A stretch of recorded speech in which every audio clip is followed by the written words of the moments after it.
A very good morning to all of you. Good morning, good afternoon, and good evening, whichever place from the part of the world you are joining in now. Very warm welcome to this dissemination webinar of the Longitudinal Aging Study in India, LASI.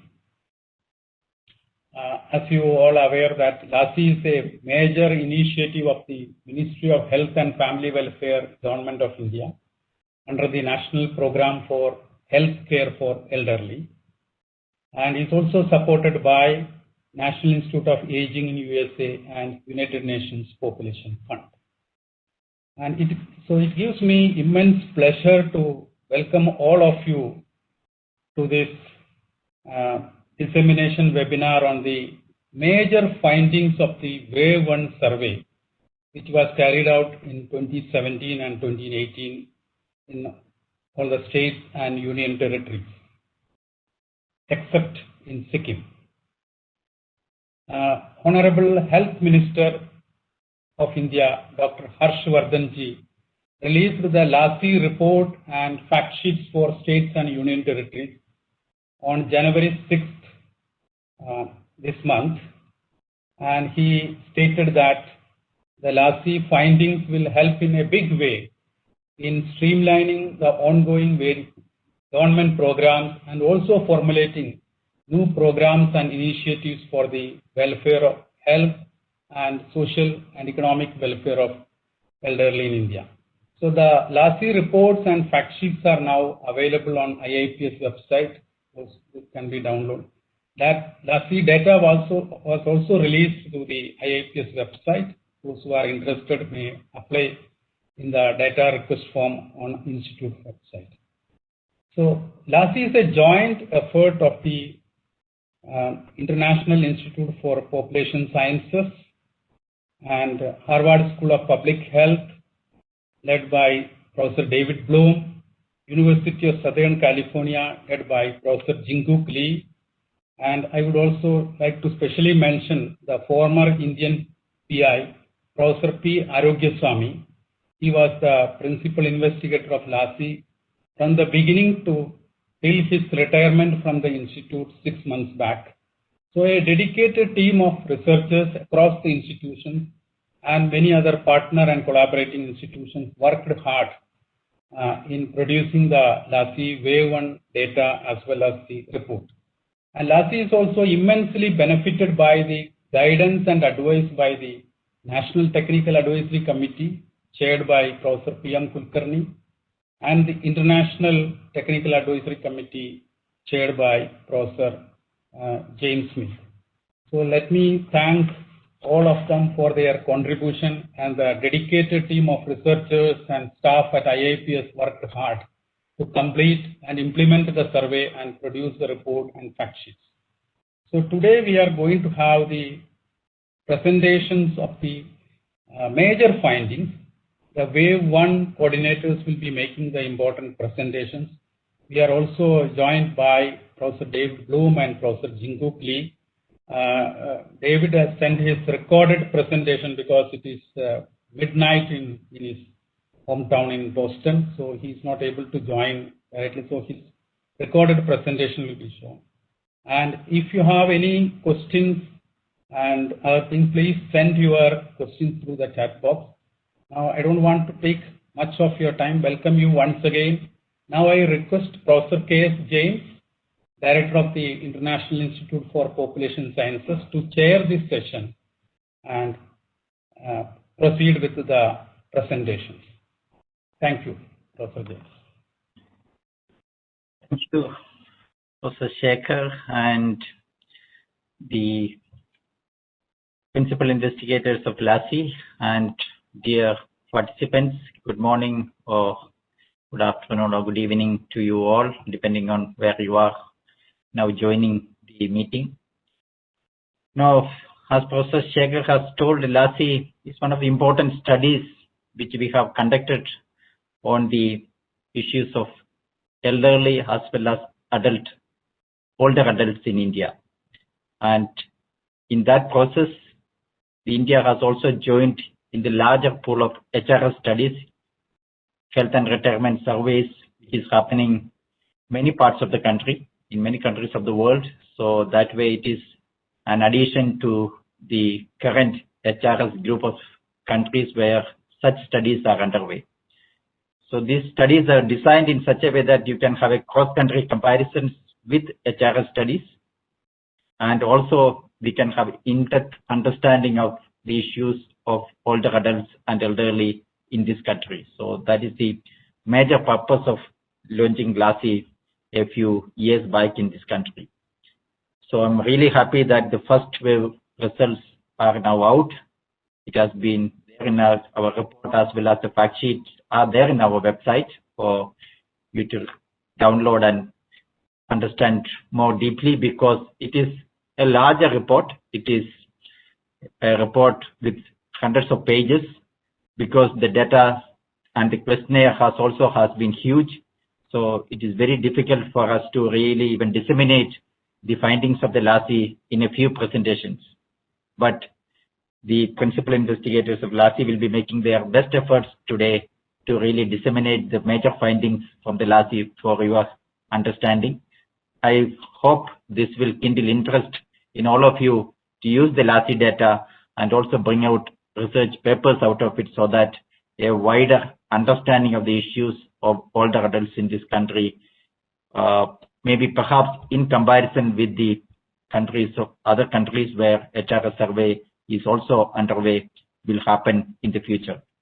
So thank you all for joining, and without wasting much of our time, let me straight go to the presentation part. We have 10 presentations, so each one of them will take 12 to maximum 15 minutes. So that is how we are scheduled. So we will try to finish it up within 2 hours of time. And please feel free to ask your questions in the chat box, or there is a question and answer box also on the WebEx, the right side of the screen. So you can use it and ask questions, which will collate everything and then ask this respective question to the paper presenters. So let me first call upon Professor E.Bloom for his presentation first, basically on the LASI overview. Then we will come to each of the issues of LASI thereafter. So, Professor Sekher, we can go to Professor E.Bloom's presentation.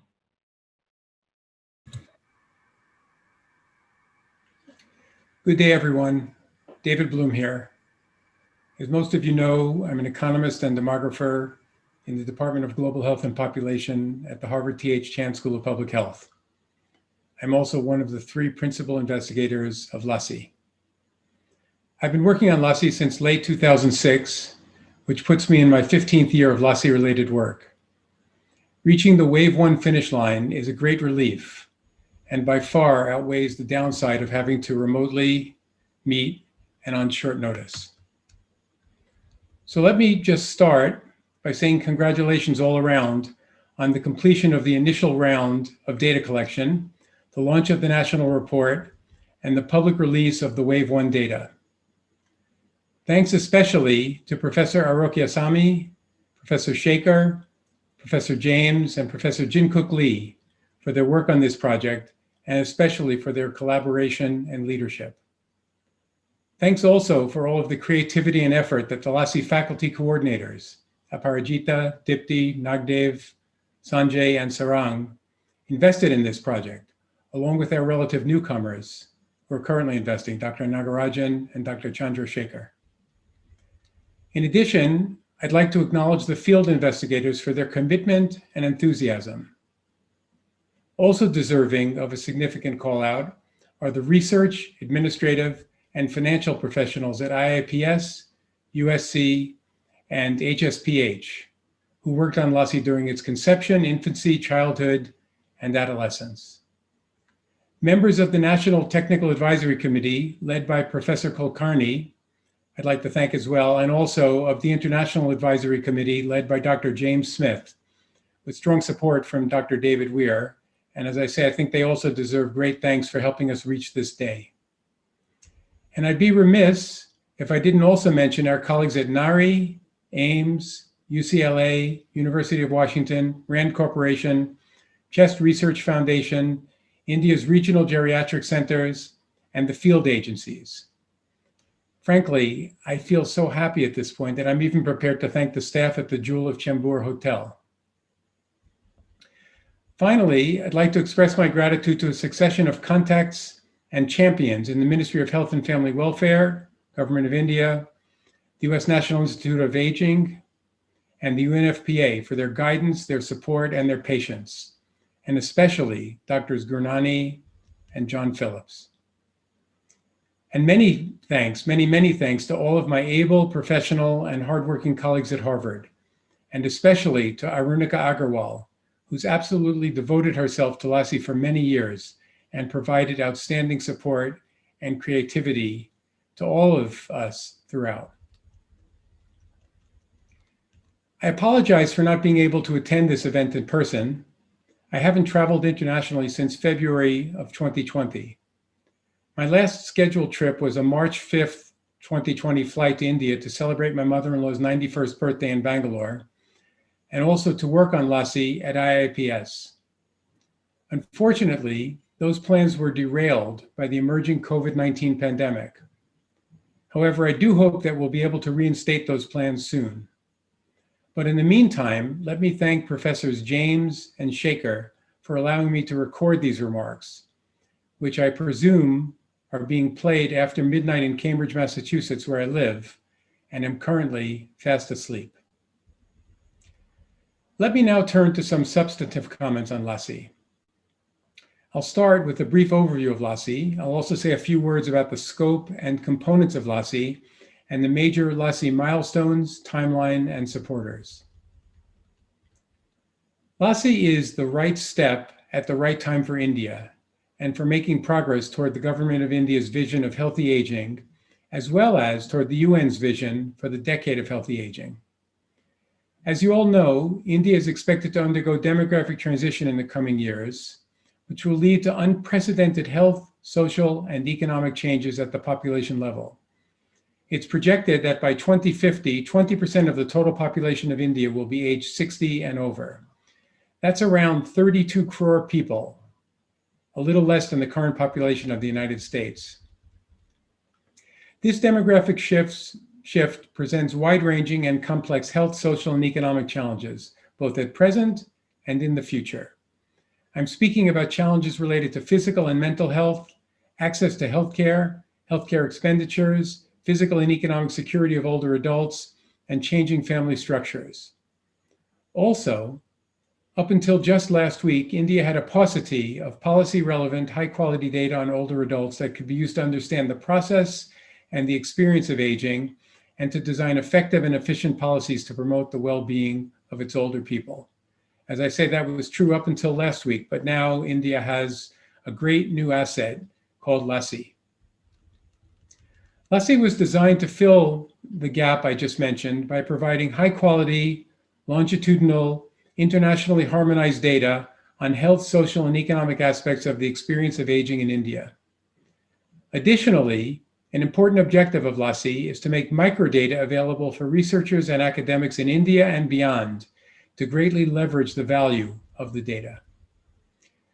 I'd like to draw some attention to 8 key features or aspects of LASI that make it a very special and pioneering effort. Aspect 1. The first wave, which collected data for a sample of more than 72,000 individuals aged 45 and above and their spouses, irrespective of age, is representative and well-powered at the national, state, and union territory levels, supporting cross-state and cross-national research. Aspect 2. LASI offers detailed information on a host of understudied variables, including chronic health conditions, disability and assistance, life and family history, and social and economic well-being and participation in old age benefit schemes. Aspect 3. The longitudinal nature of LASI will allow us to detect developments and changes in the life of older adults as they transition to older ages. It will also allow study of the influence of different interventions and contexts on the subsequent experience of aging. Aspect 4. LASI data are reasonably harmonized to the health and retirement studies ongoing in 43 other countries around the world, allowing for substantial and compelling cross-national analysis. Aspect 5. LASI includes information at the community level as well as at the household and individual levels, including urban wards as well as rural villages, which is something that has rarely, if ever, been attempted in large population surveys in India. We've received quite high response rates for all the 3 modules, which provide a solid and promising foundation for the conduct of future waves. More on that in a bit. Aspect 6.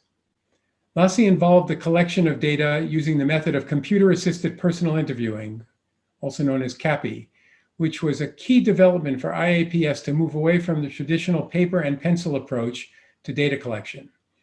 CAPI also allows real-time data quality checks, which contribute to the quality of LASI data. Aspect 7.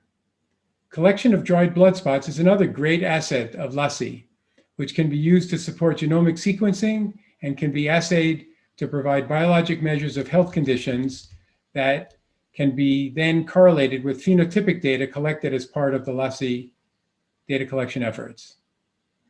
And now finally, aspect 8, LASI microdata. The microdata, which allows for a holistic view of population aging, is now publicly available for the benefit of the larger scientific and policy communities in India and also beyond. Let me now turn to some other aspects of LASI that I think deserve mention. I would start by noting here that LASI's financial support comes from a variety of sources that reflect the international nature of this undertaking. In addition to a series of R21, R01, and R03 grants, and also administrative supplements from the US National Institute on Aging, LASI was also generously supported by funding from the Government of India's Ministry of Health and Family Welfare.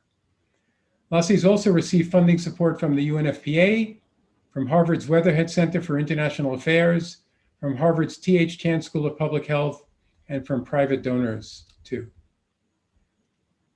As I've mentioned, LASI is wide and deep in its coverage of the physical, mental, social, and economic well-being of older Indians.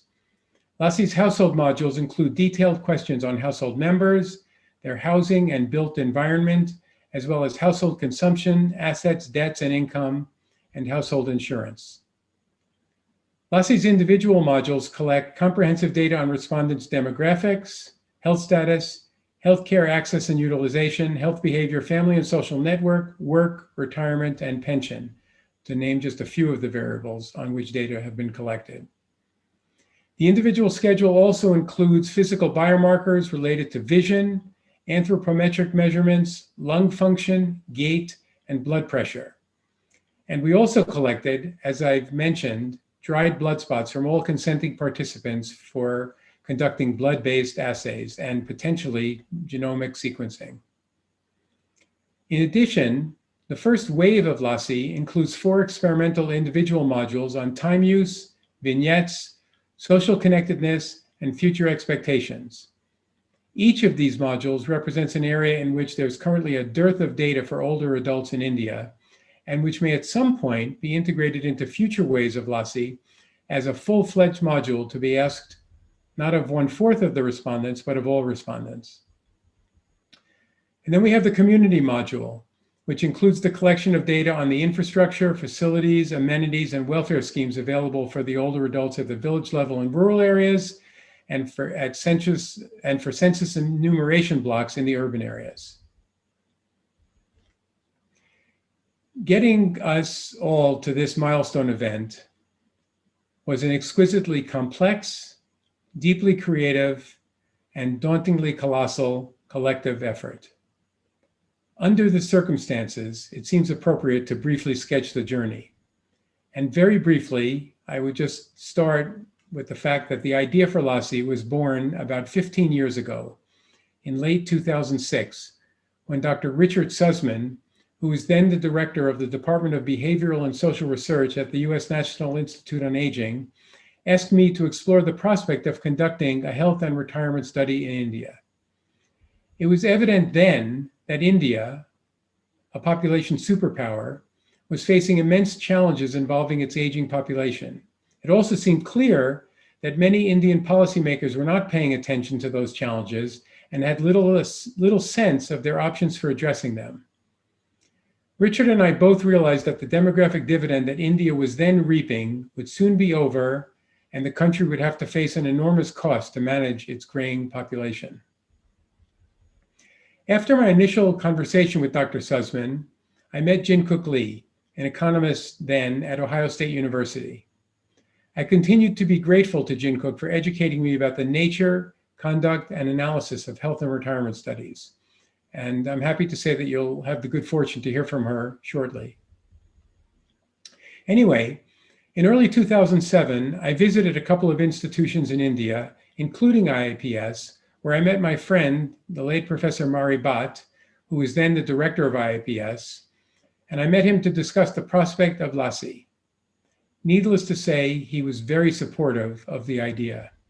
And he introduced me to Professor Arokiasamy, who joined subsequently Jinkook and me in initiating and spearheading the LASI project, and whose experience with fieldwork has been an essential ingredient in the LASI success recipe. I want to extend my deepest gratitude to Professor Arokiasamy for bringing to bear his extraordinary expertise and for his many years of truly tireless contributions to LASI's success.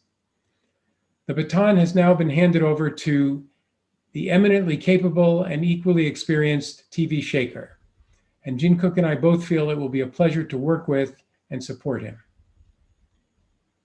Continuing with the LASI timeline, in 2008 and 2009, we received funding from the NIA, the National Institute of Aging in the US, to pilot LASI and to also collect and assay the DBS that we were collecting.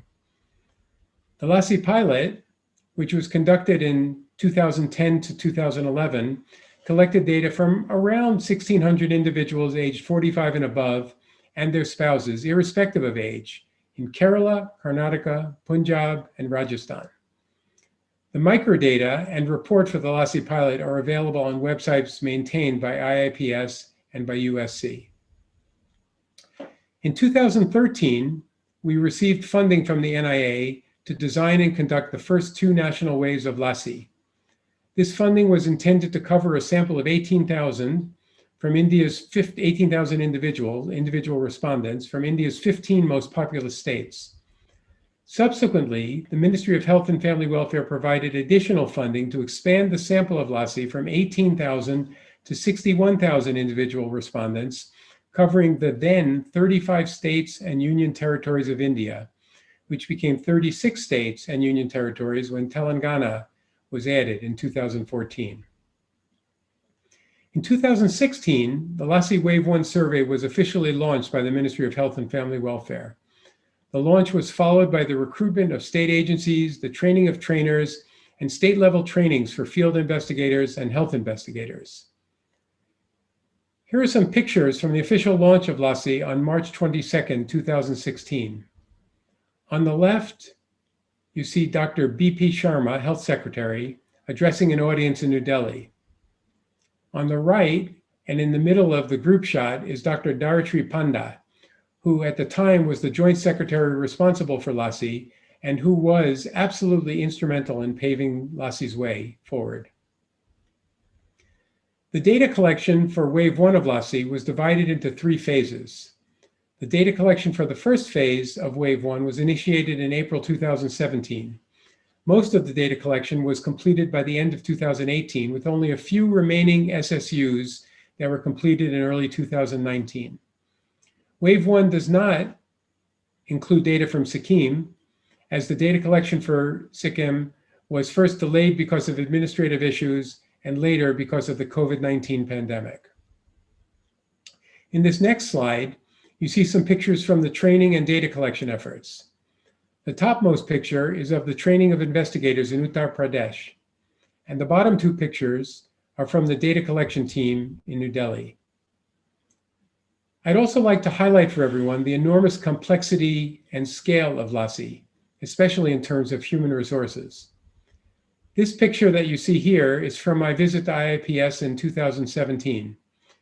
This photo includes many, but not all, of the IIPS team members working full-time on LASI.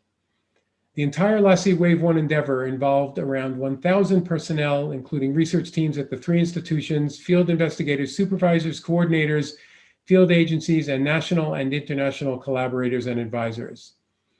Once again, thanks to all of those involved for their valuable contributions to LASI and to achieving the broader objectives of healthy aging, both within and outside India.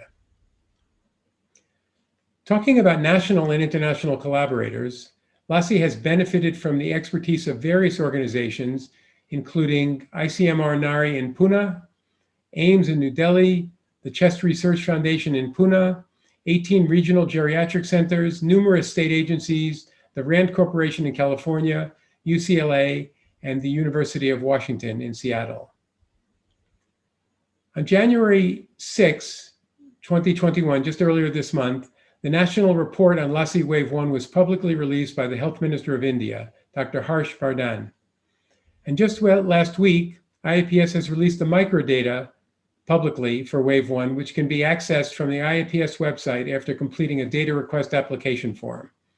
I encourage all of you to please visit the IIPS website to find details on the LASI survey and to make use of the microdata. These are some pictures from the release of the national report. On the left, you see Dr. Harsh Vardhan. As I mentioned, as you all know, the health minister. He's delivering here remarks on the release of LASI. On the right are Professor Rajiv Garg, Professor of Excellence at the Ministry of Health and Family Welfare, Dr. Harsh Vardhan again, Dr. Vandana Gurnani, Additional Secretary and Mission Director at the Ministry, Mr. Vishal Chauhan, the new Joint Secretary responsible for LASI, and Dr. Gauri Sengupta, Assistant Director General at the Ministry of Health and Family Welfare. It's quite gratifying to see this distinguished group holding copies of LASI's national report and fact sheets.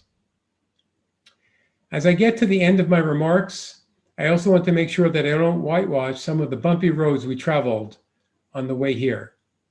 A lot of this is par for the course of, naturally, with a large-scale survey. For example, in 2014, because of the change in national political leadership, we had to reset our fundraising efforts with the government of India, which delayed the survey by almost a year. However, we're thankful to the Ministry of Health and Family Welfare, as the extra time needed to secure this funding allowed us to expand the study from our initial plan to cover 18,000 individuals in India's 15 largest or most populous states to a nationally representative study covering 61,000 individuals in all 36 states and UTs, which actually ended up being more than 72,000 respondents due to response rates that exceeded our expectations. We also faced challenges in developing an instrument that is scientifically robust, reasonably harmonized with other international health and retirement surveys, and simultaneously relevant to the Indian context. These challenges translated into 3 pre-tests and quite a bit of effort to finalize the Wave 1 instrument. We also faced challenges in the recruitment of state agencies and in data collection because of various technical, administrative, and civil issues. The length of the LASI questionnaire, which on average took 5 hours per household with 2 age-eligible individuals, that was another challenge. but I have to compliment the field investigators for confronting that challenge head on and achieving our goals. And last but not least, there were delays in the release of the Wave 1 National Report and the microdata because of the COVID-19 pandemic. The pandemic has impacted each and every one of us and continues to play havoc in both the US and India, which have the dubious distinction of having the largest and the second largest number of infections in the world. I know, yes, finally, I must mention that we are sadly at this point under great financial stress, but we are nevertheless doing our best to prepare to initiate the first follow-up wave of LASI later this year. I take heart in the fact that we managed to overcome the earlier challenges and am confident the pandemic will soon abate and we'll be able to get on with LASI. LASI is a very ambitious project with its core values lying in the fact that the data will be made publicly available so that the larger research and academic community, including all of you, can take advantage of the study. I'm going to end here. I'd like to thank you all for your time and effort and urge you all to stay safe and keep well. If you have any questions, comments, or suggestions, please feel free to email me at dbloom@hsph.harvard.edu. Thank you. Thank you. I think that succinctly provided the entire journey of LASI from perhaps for the last more than a decade now. India was contemplating it. It started with a pilot and then how it's moved step by step. And he has also acknowledged all the PIs and others who are part of this long journey of the LASI. Thank you, David, for providing all this complete narration of the instances or landmarks the LASI has achieved over the last 10 years. So thank you. Let's move on to the next presentation. The next presentation is by Professor Jinkook Lee from the University of Southern California. She would be speaking on the LASI methodology and instruments which will give us an idea, and especially those who are interested in using the LASI data for other research purposes. So over to you, Professor Jinkook. James, it is a great pleasure. So thank you. Let me take opportunity to thank you again. And let's move on to the next slide to save time. I'm going to briefly go over the methodology we employed in the LASI study. I would like to start with the key aspects of research design, which shaped our sample and the instrument. LASI is a nationally representative panel study, and to enable the study of longitudinal changes and birth cohort differences, we adopted a steady-state design, not only following our sample over time, but also bringing in newly eligible sample in every wave. So we can compare aging processes for those who were age 45 and older in 2017 and the same age group in 2021. For successful maintenance of panel study without an excessive budget, we adopted a clustered sample design. We targeted older adults, age 45 and older, and their spouses regardless of their age.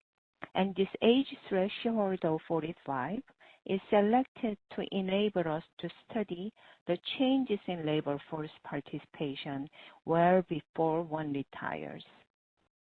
Considering significant cross-state variations in policies, we also aim to achieve not only the national level representation, but also state level representation. And sampling strategy is developed accordingly. Could you please go back?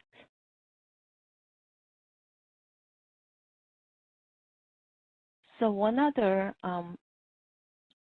distinguishing feature of the LASI is its multidisciplinary nature, covering the topics ranging from demographics to health and cognition and economics as well as social aspects.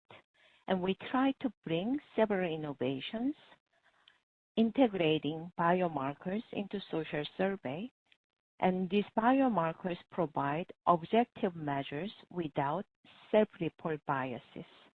We also collect high-quality economic data, including not only consumption, but also income, assets, and debts.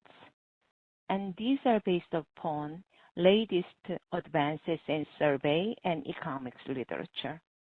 Finally, we use the computer-assisted personal interview for data collection, which enabled us real-time data monitoring and supervision.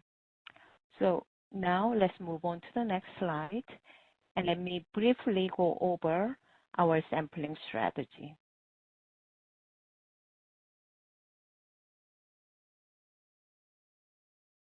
As we aim to draw a sample representative of each state and union territories, we took an approach. First, stratify every single state into sub-districts within each state and union territories according to geographic regions, then within each geographic region according to sub-district population size, proportion of scheduled caste and tribe populations, and the proportion of males in non-agricultural sector. We selected primary sampling units from each stratum, and then from each PSUs, we chose 5 secondary sampling units. The sampling frame for these SSUs were villages in rural areas and census enumeration blocks in urban wards from 2011 census. Since there was no readily available sampling frame for households in India, we carried out a mapping and household listing exercises. This means that we sent a field team to all selected SSUs and identified all households in the selected villages and census enumeration blocks.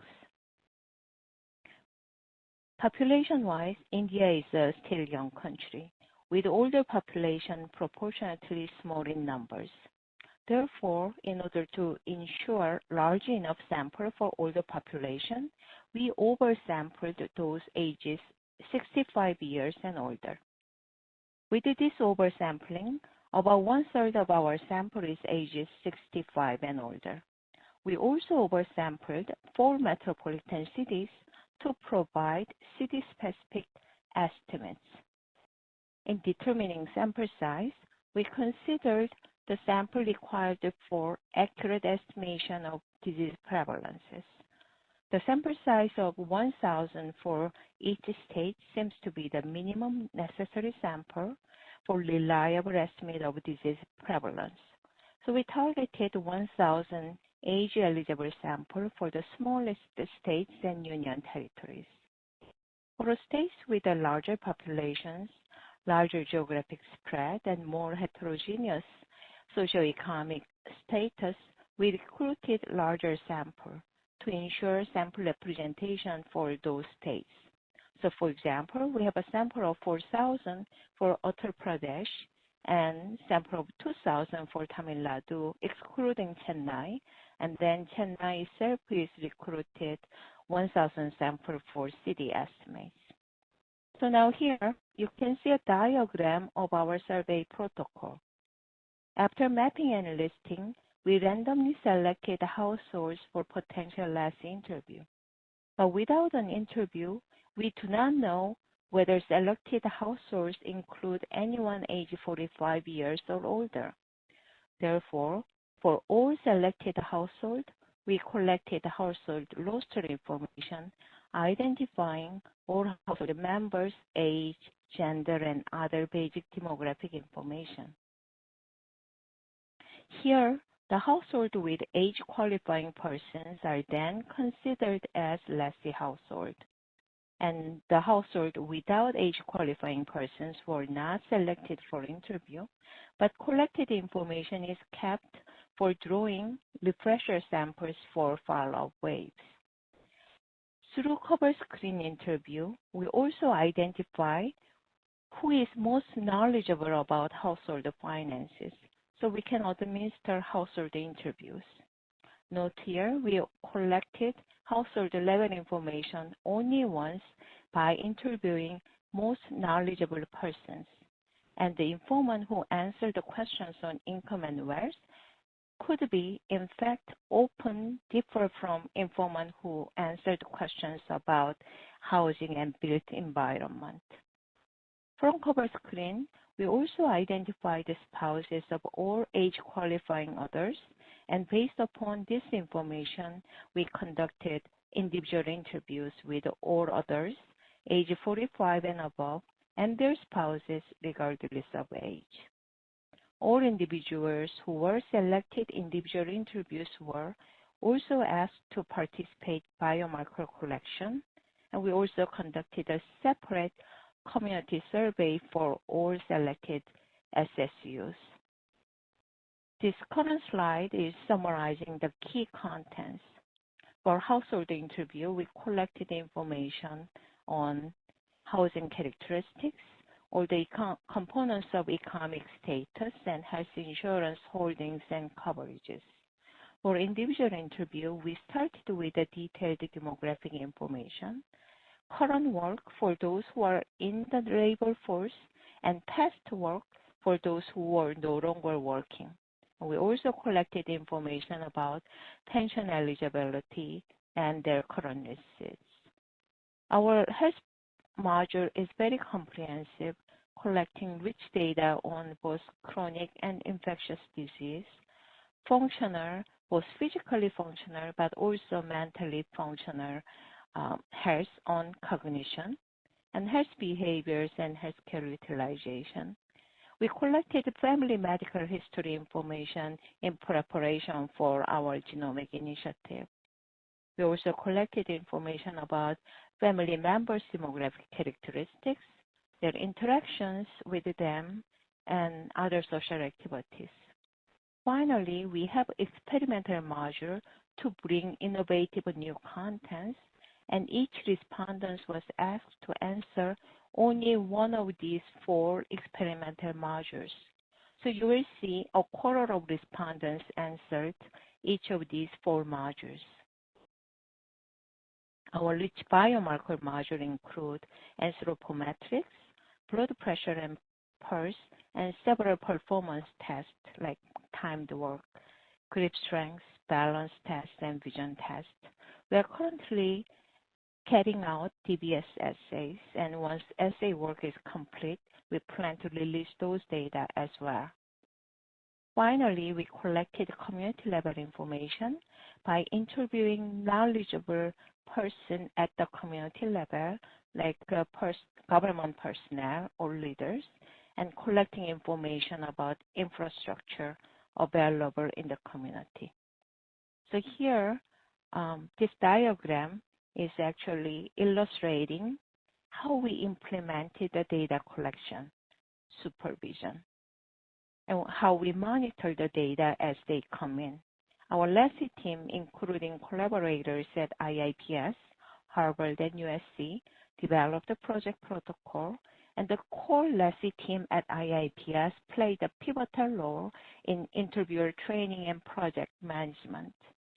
Training and management were organized at the national level with the state team, and then each state team organized their fieldwork campaign for their own state. The national level training was done in English, and then all state level training was done in local languages.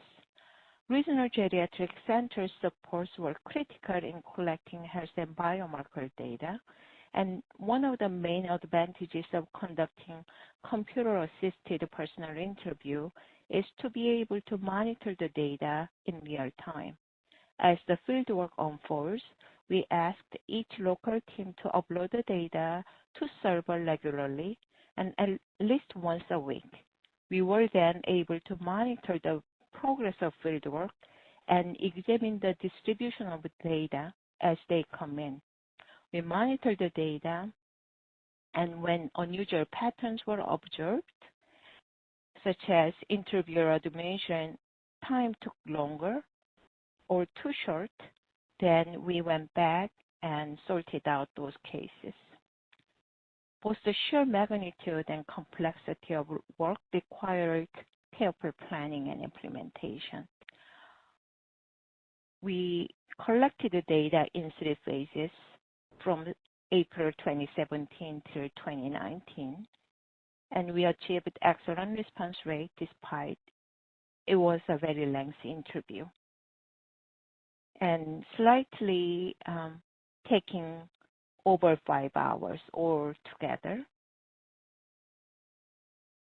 Now moving on to the next slide, I'd like to invite all of you to explore our very rich data. You can obtain LASI data by applying for data access at IIPS website as well as the USC website. This is an opportune time for aging research in India, and I invite you to dig in and study the aging in India. Thank you very much for your attention and interest for the project. Thank you, Jinkook, for really providing the entire sampling strategy, the protocols, the contents of the survey, and survey monitoring aspects, and covering most of the aspects of the implementation of the survey, and what are the care we have taken at various levels to ensure that the LASI is one of the best source of information which is available for the country, for not only for the research, but even for the policies and programs. Thank you so much giving us your perspective on all the aspects of the LASI. So shall we now move on to the next presentation? The next presentation is by Professor Arokiasamy. All of you know LASI is really known for his name, Professor Arokiasamy. He has been instrumental in actually starting the LASI survey from the pilot to the completion of sort of the first wave of the survey.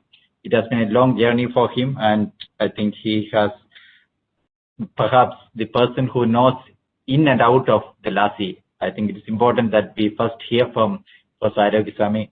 Over to you, Arokiasamy. He will be speaking today on the health conditions and biomarkers. So if you can complete within 15 minutes, we will also get some time for the discussion. Over to you, Professor Arokiasamy. You are still muted. You have to unmute.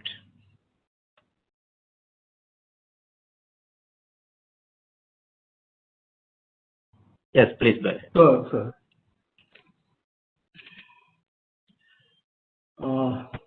In the health part of LASI, I think that is the major strength of LASI. I think you heard earlier from others about the strength of LASI. The major strength of LASI is health. 60% of LASI instrument data is health. And move to next slide, please. And if you look at the contents of the health modules, there are 5 major health modules. In addition to the biomarkers, that includes the morbidity, which are self-reported morbidity conditions, and mental health conditions, and functional health, and healthcare utilization, and also health behavior. These are 5 main models in addition to biomarkers. But if you carefully look at, even in each of these model morbidity, there are major subdomains. For example, the first set of questions are self-reported diagnosed chronic conditions. It covers all major chronic conditions: hypertension, diabetes, heart cancer, lung disease, etc. And then the second domain is the other chronic conditions that is related to organs, sensory, etc. Also, we have symptom-based questions, assessment of sleep, angina, and pain. And lastly, of course, the endemic diseases. That is very important for us. And in the mental health section, we have 2 domains, cognition and depression. In functional health, we have ADL, IADL, and also the mobility questions, and also the supportive devices, use of supportive devices.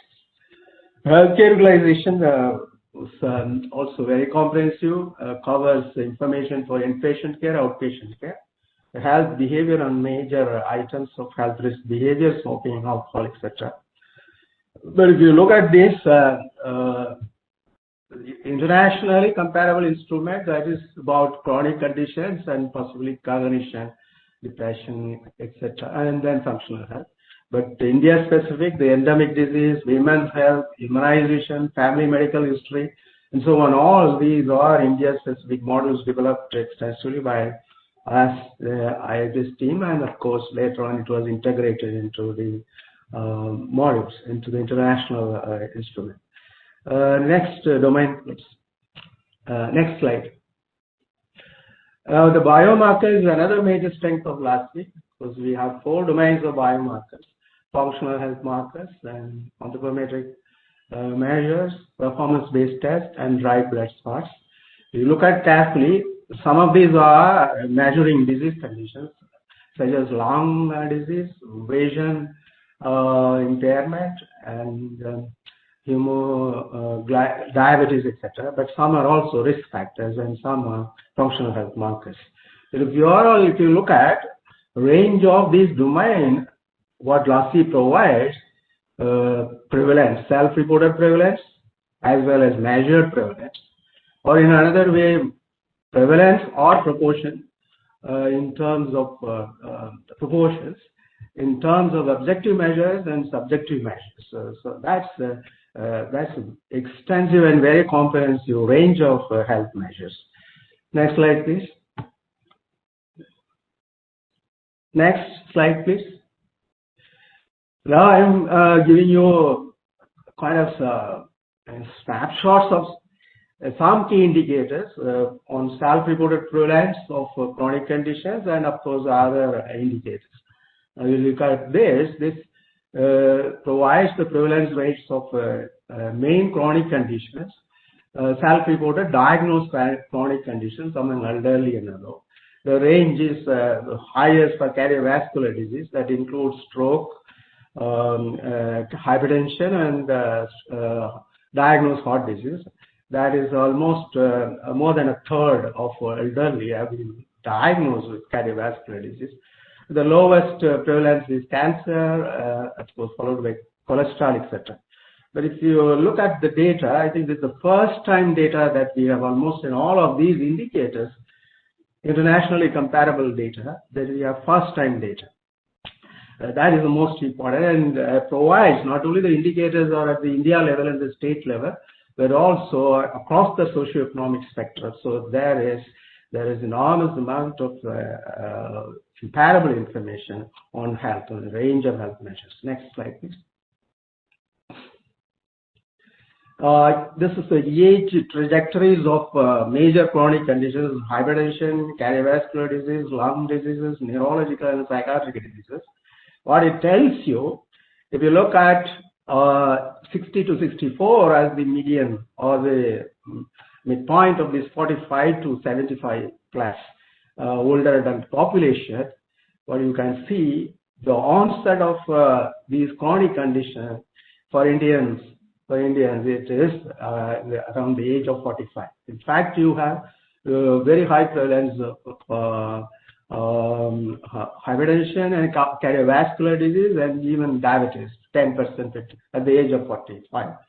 And then it rises very sharply to the age of 60, 64. After 64, what you see is that the rise is, still there is rise, but it is, the addition is small, because by 60, I think major, I mean that 30% or 35% of people already have cardiovascular disease, 15% of older people have diabetes, diagnosed condition. And you have to know that these are self-reported diagnosed conditions. But if you actually compare with measured condition, possibly there is higher prevalence or higher proportion of people have chronic conditions in India. So that's next slide, please. That is a message that we are a country, India, the states, country with a very large prevalence rates of chronic diseases. Really, we have huge burden of chronic diseases. So this slide compares the age pattern and the male-female rural-urban differences in cardiovascular disease prevalence. What you see is that the self-reported diagnosed prevalence is higher among urban older adults or elderly, and similarly slightly higher among females. The burden is on the urban diagnosed prevalence is higher in the urban area and among the females. Next slide. Next slide. So this is the state comparison of self-reported diagnosed cardiovascular diseases for older adults ages 45 to 59 and elderly it compares. It's very striking. The example for older adults in ages 45 to 59, more than there are 6-7 states which have more than 30% prevalence of cardiovascular diseases. And if you stretch that limit to 25%, a quarter of older adults in more than 10 or 11 states have been diagnosed with cardiovascular disease. Way above the India average prevalence of 22%. And if you look at the elderly population age 60 plus, there are at least 6 states which have prevalence rates of more than 50%. Self-reported diagnosed prevalence of cardiovascular disease. That's quite a lot. And if you look in terms of say 40% above, that is 2 out of 5 people have been diagnosed among the elderly in almost half of the states of India. So that's quite a revelation of where we stand, India and states stand. Suppose you have lower prevalence of cardiovascular disease in the smaller states, northeastern states, and the demographically less advanced states in the northern India. Next, please. Slide. Next slide, please. Again, this self-reported diagnosed heart disease based on symptoms. This is angina prevalence, which is based on Ross questionnaire. Ross is a WHO developed an instrument which tries to measure the prevalence of heart condition based on symptoms.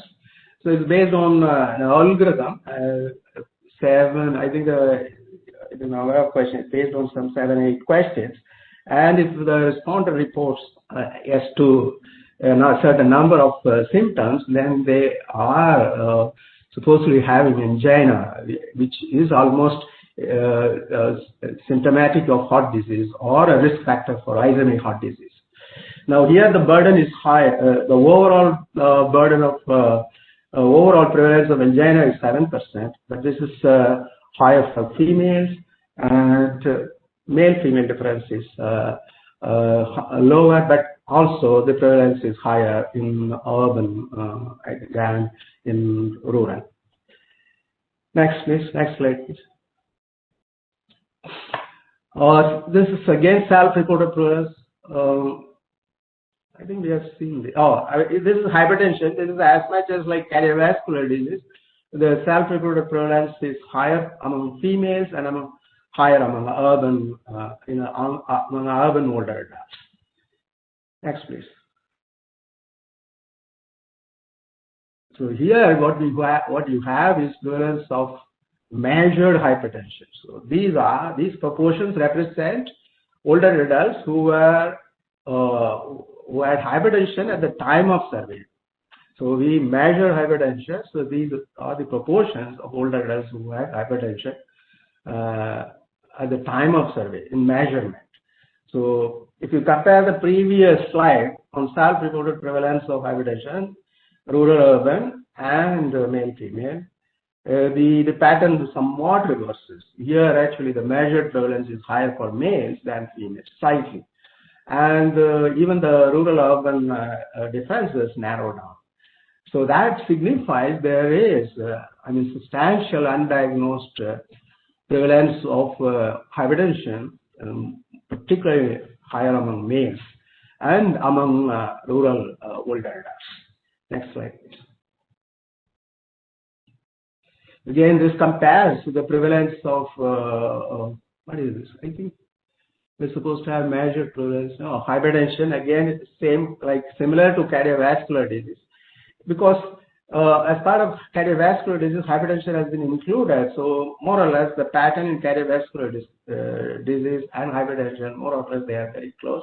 Here also you see there are more than 10 states which have 25% prevalence of hypertension in the older adult ages, and there are more than 10 states which have 40% prevalence rates among elderly population. Next slide, please. So this compares the prevalence of hypertension, measured hypertension at the time of survey. You can see the big difference. The range is shifting by 10 to 15% between the diagram that we have seen in terms of self-reported diagnosed hypertension and measured hypertension. Here you see the proportion of more than 25%, almost 20 states or more than 20 states among older adults. Almost 20 states have more than 25% prevalence of measured hypertension. Similarly, for old elderly population, the prevalence of measured hypertension, there is more than 30%, or if you look at it in terms of more than 40%, around 12 or 13 states have more than 40% of measured hypertension. You can clearly see, if you remember the previous slide of the state comparison of self-reported prevalence of hypertension, and here the range is much higher by 10 to 15% across in many states. Next slide, please. Next slide. This compares the treatment and under treatment and adequately treated among those who were diagnosed with hypertension. So what is the proportion who were treated, and what is the proportion adequately treated, and what is the proportion which remain untreated? And if you look at this chart, only around 42% of older population in age 60 have been adequately treated, in the sense that when we measured hypertension at the time of survey, they had normal blood pressure. They were taking medication and their blood pressure were normal. But those, the proportion untreated or undertreated, that is much higher. Who are these? These are people who said that they were diagnosed with hypertension, but at the time of survey, when we measured, they had high blood pressure. So clearly, there is a huge proportion of older adults who are diagnosed, but still they have they don't receive adequate treatment for hypertension to be able to control their hypertension. Next slide, please. So this again compares the prevalence of diabetes among older adults by age, male, female, rural, urban, and of course overall prevalence. What you see is that the prevalence rates, diagnosed prevalence rates are very high, and perhaps the diabetes prevalence, the burden is much higher in urban area. Around 20% of urban older adults have been diagnosed with the diabetes, and then between males and females, the burden of diabetes is slightly higher among males. But if you look at diabetes, the age-wise rise that goes up to 74, but there is a fall in 75. Maybe there are not many survivors with diabetes after the age 75. Next slide, please. This slide compares the prevalence of diagnosed diabetes among older adults age 45 to 59 and elderly population in age 60 and above. What you see is that older adults, the prevalence rates of diabetes is more than 15% in 8 states on the left-hand side. That is older adults in age 45 to 59. As the elderly population 65, the prevalence rate is more than 20% in more than 10 states of India.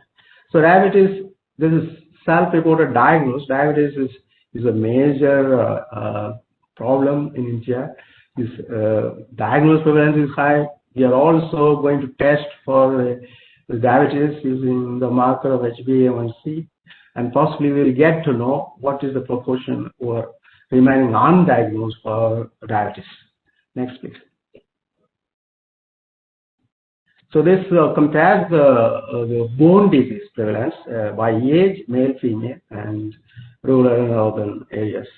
Again, you can see that bone disease proportion is quite higher, is around 15% on the whole for older adults in India, and the prevalence is higher among females and in urban areas.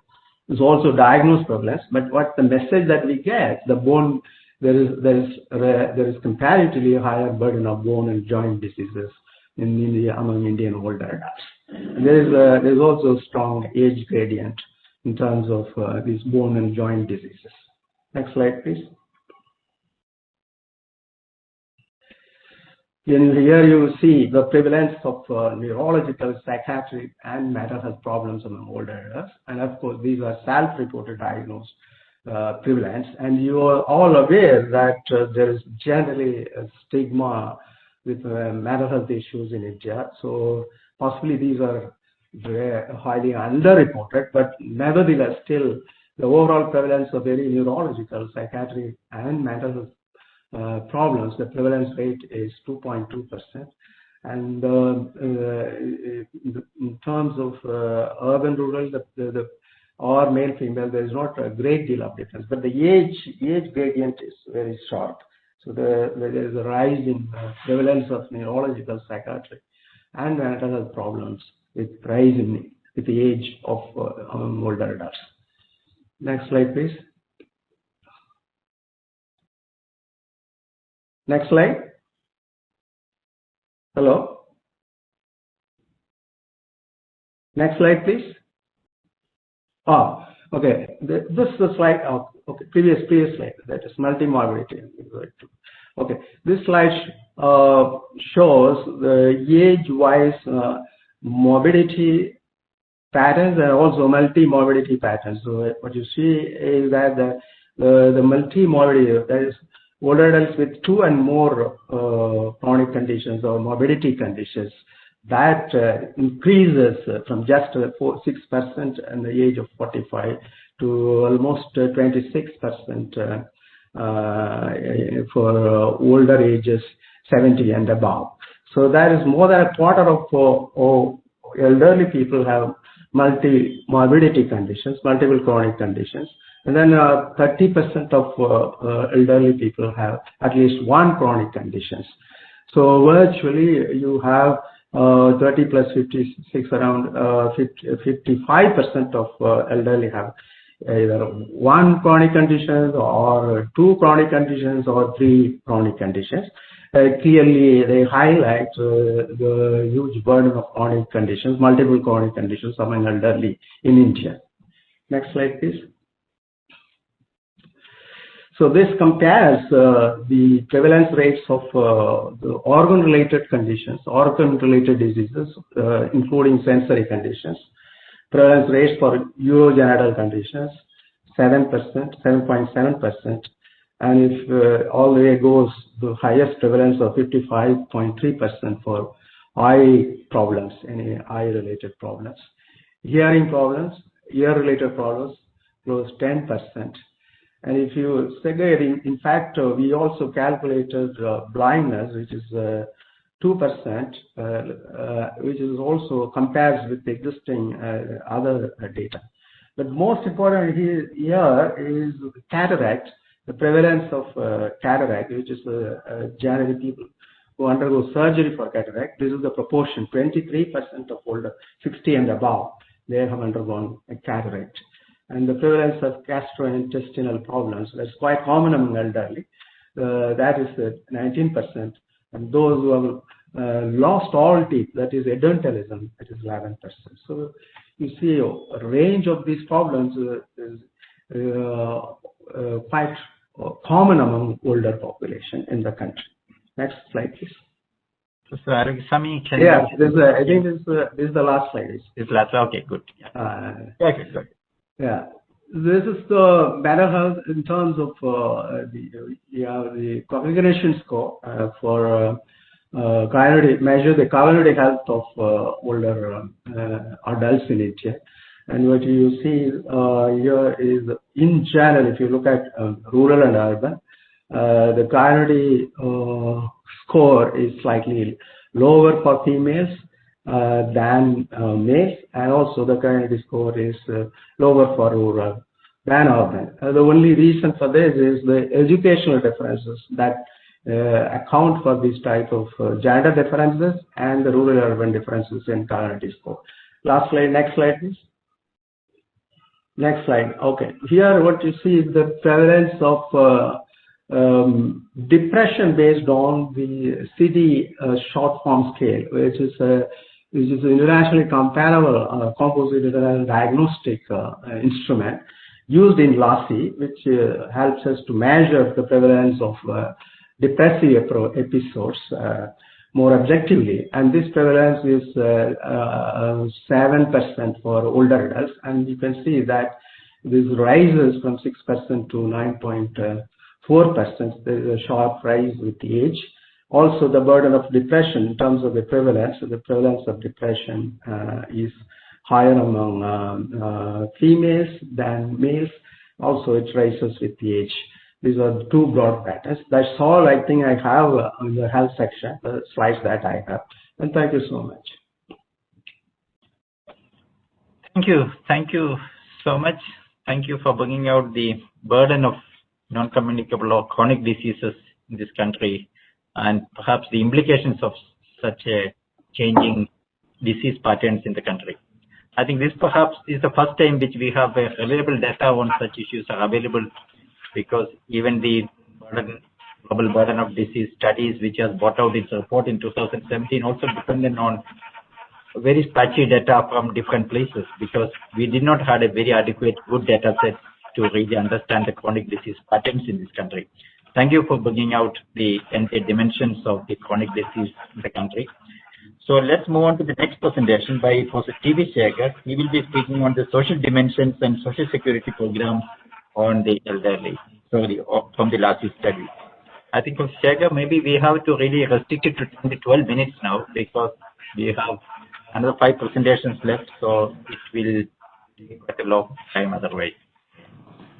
Okay, thank you, Professor James. I will restrict my presentation within 12 minutes.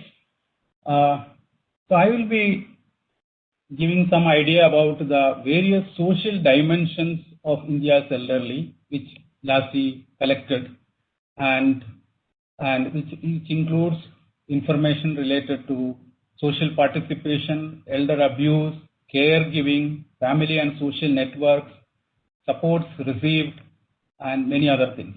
So let us look at one or the other. One important issue is the living arrangements. In the recent decades, we have seen a change in the living arrangements of elderly, though it is gradually happening both in rural and urban areas. Still, 90% of the elderly are living with their families, with spouse and children. But what is important to note here is that 6% of elderly are living alone, and it is around 9% among the elderly women.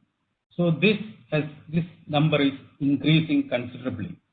And if you take the elderly and spouse living only elderly with the spouse, that percentage is also around, at the national level, it is around 20%. So that means in many cases the children are moved out or migrated out, and the elderly parents are left behind. So that is an important thing to be discussed. LASI also asked a question about whether you have any intention to change your living arrangements in the future. And 5% of the elderly expressed that intention to change the living arrangements in the future. It's in a way an indication of they are not very comfortable or happy with the current living arrangement. Next. Now, when we come to the informal caregiving, there were a lot of discussion and data on the care given to the elderly members in the household. But what about the informal care provided by the elderly to the other family members, particularly to the grandchildren? So LASI have a set of questions to find out.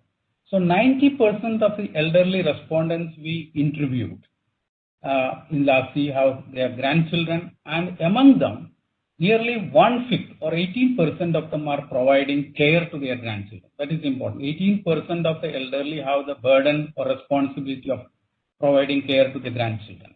And particularly the rural elderly women have on an average 10 grandchildren, and they spend nearly 20 hours per week fully taking care of their grandchildren. And next one. Now we also asked the reasons for taking care of the grandchildren. So many times it is reported that the grandparents are preferred caregivers, but it's also important to note here that nearly 25% of the cases, child's father or mother is working outside. So the grandparents have the responsibility of looking after children when the parents are not at home. In 5% of the cases, the parents are staying far away, so the burden is on the grandparent. And also in around 8% of the cases, the child is orphaned or parents are separated, and this burden is on the shoulders of the grandparents. So they also have the additional burden of looking after their grandchildren along with looking after themselves and their health. Next. Now, LASI made an effort to understand the financial support received by elderly. So we found that 15% of the elderly received financial help from family members and others during the last 1 year. But what is more important here is that 6% of elderly economically contributed to their households, not only to their household, but also to the other immediate family members. And with, of course, the considerable gender differentials.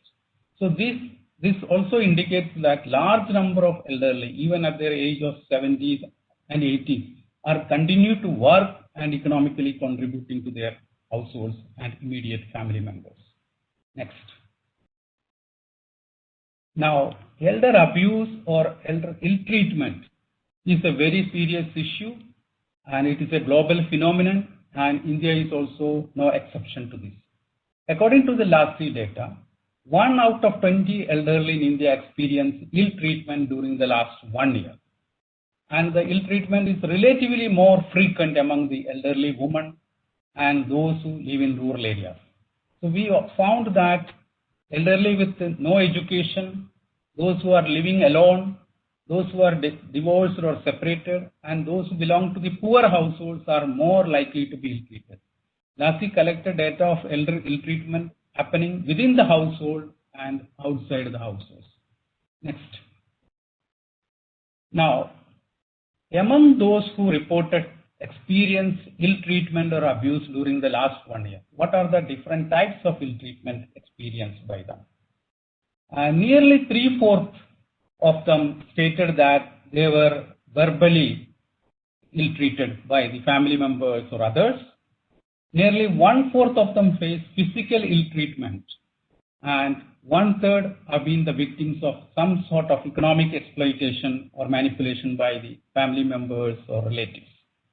And nearly half of the elderly also mentioned that they felt they are being neglected by their own family members or caregivers. So that is nearly half of the elderly. So these are some of the important dimensions emerging from the survey which needs to be analyzed and examined more detail. Next one. So who are the perpetrators of elder abuse and ill-treatment? Now, the persons who are supposed to take care of the elderly, the caregivers, are the primary abusers of the elderly. So those who experienced ill-treatment during the last 1 year, 38% of them said that it is from their own children or grandchildren, followed by their sons-in-law and daughters-in-laws, around 36%. And of course, nearly 7% of them also mentioned that they were also ill-treated by their spouse and another 3% from the siblings. So we always believe that this is a very underestimation the instances of elder abuse and elder ill-treatment, because it is mainly happening within the household and from the persons who are supposed to take care of them or persons with whom they are staying currently. So victims are less likely to report any elder abuse and elder ill-treatment to an outsider. So it may be quite a gross underestimation of the elder abuse or elder ill-treatment happening in our country and our households. Next. Now, we also try to find out the level of satisfaction with life among the elderly. This is very important because it is one of the important psychosocial measures to understand the well-being of the elderly, particularly in old age. So using a scale constructed for this purpose, based on the responses given by the respondents, we found that nearly 46% of elderly reported or are in a high level of satisfaction in their life. And you can see also the rural-urban differences. The urban elderly feel much better satisfied with life, and also that level increases with their increase in the education and economic status. But what is also more important here is that nearly 32% of the elderly having the low satisfaction with their life, and that will have many implications for their health, including the mental health status. Next one. Now, LASI made an effort to understand the perceived discrimination experienced by the, or perceived by the elderly. Perceived discrimination defined like as the elderly felt being treated unfairly by the society, by others. So nearly 93% of them reported that or felt that there was no discrimination against them based on any characteristics like age, gender, religion, or financial status. But 7% of the elderly in LASI survey have felt that they are being discriminated on a day-to-day basis. And we further probed what are the reasons for this perceived discrimination. So nearly 62% among them perceive as they are, because of their age, they are being discriminated, and they belong to the poor households, poor economic status, they are being discriminated. But in rural areas, we also found that nearly 14% of them felt that because of their religion and caste affiliation, and also belongs to the female gender, they face more discrimination in their day-to-day lives. This gives a lot of indication about the type of social attitude towards elderly and in our society. Next one. Now, let me briefly touch upon the various social security programs for the elderly.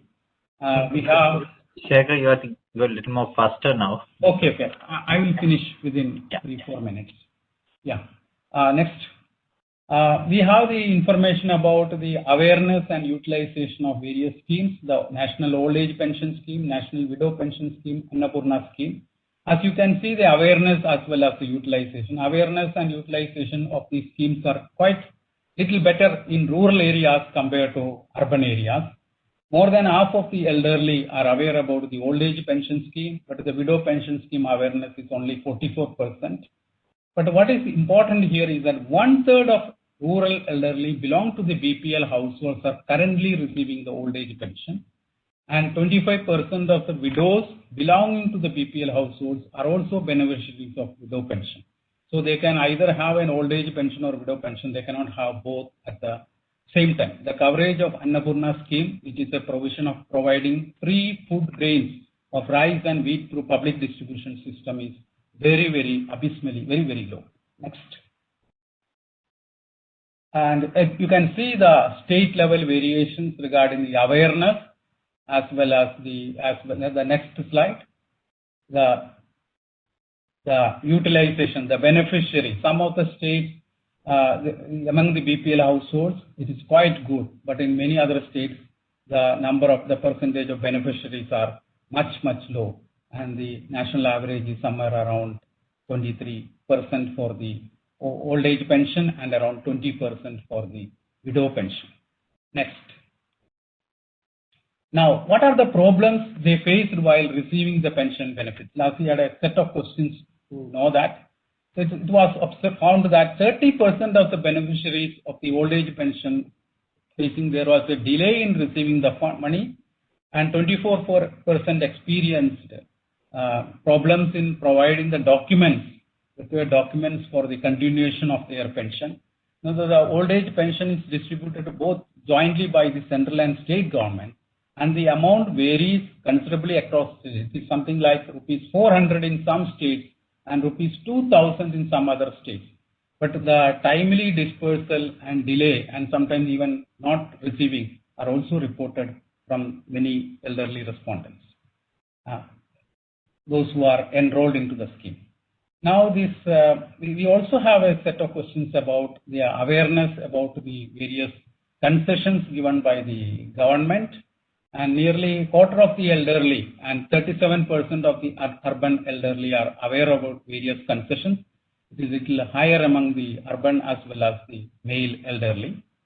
And the next slide will show you what are the benefits or the concessions received by elderly. Those who are receiving these concessions are very low. 15% of the elderly, among those who are aware about these schemes, received the concession regarding the train and bus travel, and only 2% of elderly are able to make use of the air travel concessions, mostly in the urban area. 3% of them are benefited from the special interest rates in the bank for the loans as well as the deposits, and also the income tax rebates. And coming to the last slide of my presentation here, in 2007, Indian Parliament passed an act called the Maintenance and Welfare of Parents and Senior Citizens Act, and it is basically to provide dignity for the elderly, protect them, and also made it mandatory for the children to look after their old parents. But we found that the awareness about the act, even after nearly 14 years, it is abysmally low. Only 12% of the elderly are aware about this act, and slightly higher among the urban areas and in few states, and it is slightly higher among the men. So it's such an important act which will give them protection, care, and dignity for elderly, and that has not reached the large sections of the elderly, both in rural and urban areas. So we need to have more awareness campaigns through the elderly helplines, particularly in urban areas, maybe through the local panchayats in the rural areas, to create knowledge about this act and tell them to inform the elderly about their rights and what are the provisions they can adopt in case they are being abandoned or ill-treated or not taken care by their own children and family members. So thank you very much. Thank you. Thank you, Professor Sekher, actually bringing out the familial aspects as well as the social security aspects of the elderly households in India. I'm sure, I think it's only because of the time he could only provide the very general picture on that. If you really look at the state level and other variations, it will be huge in India because of the typical change in the demographic structure and also the socio-economic changes in this country. It would be really interesting to look at all these aspects. So let's move on to the next presentation. Next presentation is by Professor S.K. Mohanty. It's on household economic well-being. So Mohanty, you will have 10 to 12 minutes. Yeah. Hello, can you hear? Yeah, please go ahead. Yeah. You can start the presentation. So can you share the slides? Okay, make it full screen. I'll go to the next slide. Okay. One of the major change in our health data collection in Indian context is the economic component in LASI.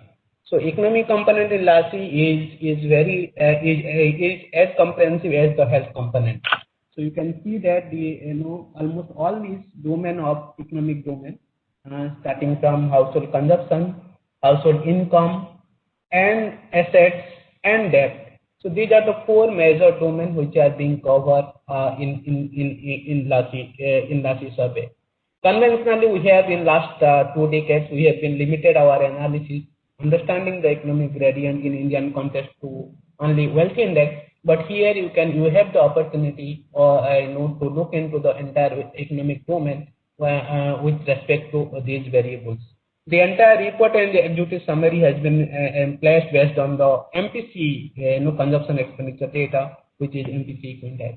So two of the critical indicators which we put here is known as the monthly per capita consumption expenditure, which is basically a summary measure of consumption expenditure. So let me tell you that the consumption schedule in LASI was an average version, which is very much similar to the NSS version. So it covers around 35 questions, 35 to 40 questions, and the estimates which are shown here on the screen is roughly around 4,967 with a smaller variation confidence interval. We can see the estimates, and this goes with the as expected with the higher MPC in urban than rural areas as it is expected. The second key indicator which often we see is the share of non-food expenditure in the consumption expenditure. This is one way also to validate how good the data is. So you can see that about half of this expenditure is spent on non-food, which include your clothing, health, education, and so. And this also corroborates though not directly comparable with the NSS survey, which roughly says that around half of the expenditure in Indian context is on food expenditure and other half on the non-food expenditure. So the share of non-food expenditure in urban India is higher than that of rural India. And this slide and the next slide, please. So yeah, please move. Yeah, this slide also these are the two histograms which basically shows the distribution of the MPC. You can see that. So the left panel is for the rural and the right panel for the urban. So if you just truncate it little more, you can see. So the MPC is little skewed to the urban in the and it is skewed towards the rural, skewed negative to the in case of rural and positive in case of urban, and then suggesting that the quality of data on MPC, whatever has been collected in Indian context is in LASI is quite reasonably good. Yeah, please go for next slide. So this is again the what we often see is the measure of consumption expenditure to look into the economic inequality. So generally in Indian context, based on consumption data, we see the Gini index to be varying around 0.3, and we also found the similar pattern in case of LASI data from the All India sample. Around 42,000 households were covered, and you can see that in case of rural, the Gini index is as close as 0.3 and 0.28 in case of urban, and this is and the pattern is in expected direction, and this because this consumption expenditure data from we are very much familiar from the different sources from NSS and from as well as the ISTS, and these coefficients are in expected direction. Yeah, please move for next. This is a state pattern. So this is the state pattern of consumption expenditure. You can see this is also is basically the richer states or the states which are economically better off states, such as Goa, Punjab, and all those states are have the higher consumption expenditure, which also is and on the other hand, you can see the poorer states like your Bihar, Odisha, Uttar Pradesh. So they are at the lower of the end on the consumption ladder. The pattern, the magnitude, the actual number varies, but the relative ranking of the states in terms of consumption expenditure is similar. So as that of as we see from the NSS data, or as we see from the income ranking across the states of India. Yeah. So this is the one point is that so you can see as we see there is a large variation in the consumption expenditure across states of India, justifying that there is a larger economic inequality across the states of India in the living condition of the people and older adults here. Please move for the next.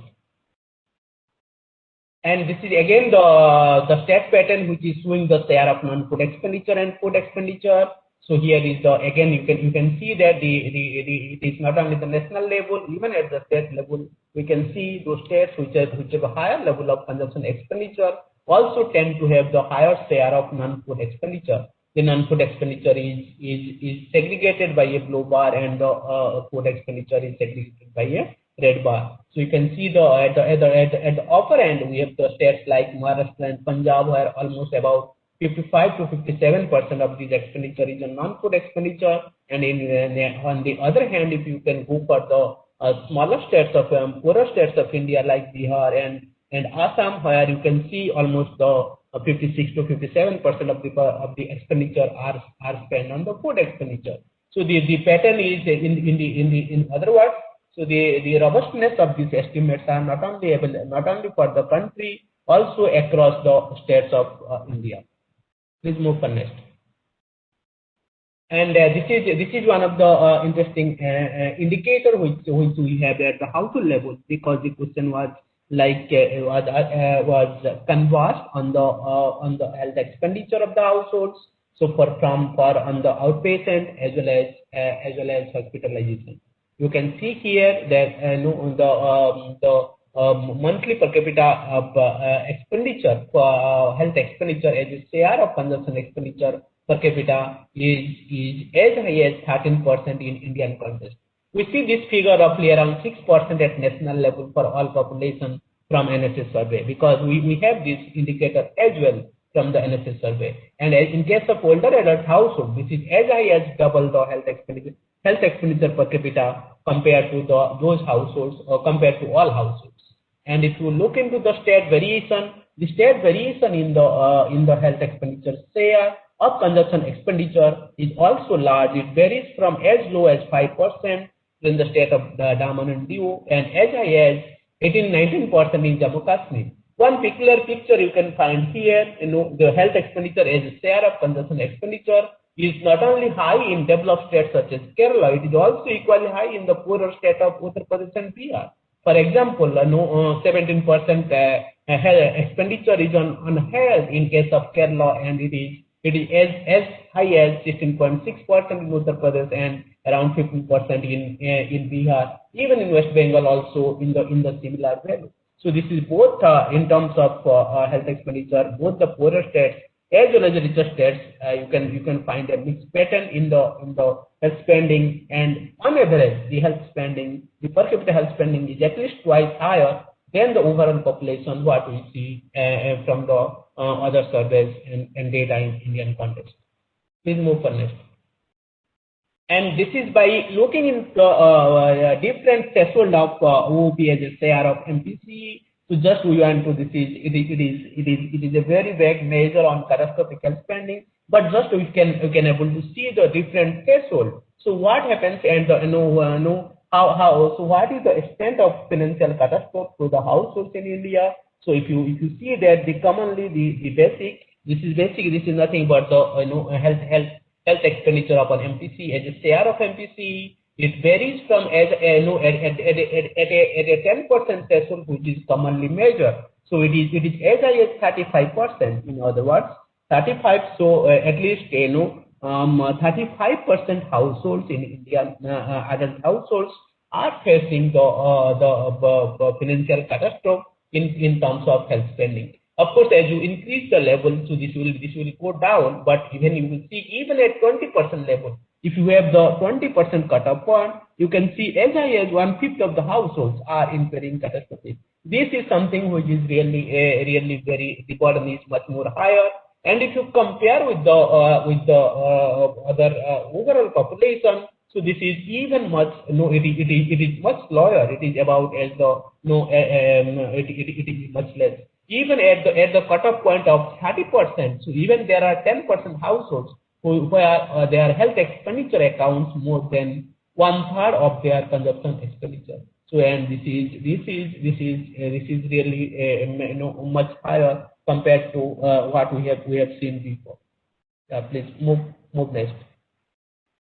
And this is so based on this, when we see this, so what is if we take a cutoff point of 10%, so we see that around 35% of households in India so are incurring financial catastrophe, and these are as high as half of these population households in Jammu Kashmir and over 40% of households in many of our states. So including Uttar Pradesh, Maharashtra, and Kerala and Punjab. So this is what is you can see the variation. Of course, these estimates these depends on a multiple of factors. You can see the state variation. So it is as high as from 14% to 50%. So the state pattern is also equally large. So suggesting there are other many factors that possibly determine these variation in health spending. Yeah, please go for next. And this is also one, this is open, we see that how does the health expenditure share as a part on the different components as far as the outpatient visit is concerned and as far as the inpatient visit is concerned. So inpatient expenditure is on the right panel and outpatient expenditure in the left panel. So as expected, around 2/3 of the expenditure is on medicine. This is what we also see from the NSS data analysis. About 2/3 of the expenditure on outpatient care goes on medicine, and the 13%, the second highest variable is on test. So now looking into the inpatient, you can see here, so as equally as about 1/3 of the expenditure goes on hospitalization costs as well as on the medicine. And of course, the test account also have quite a relatively larger share, accounting 15% of the expenditure.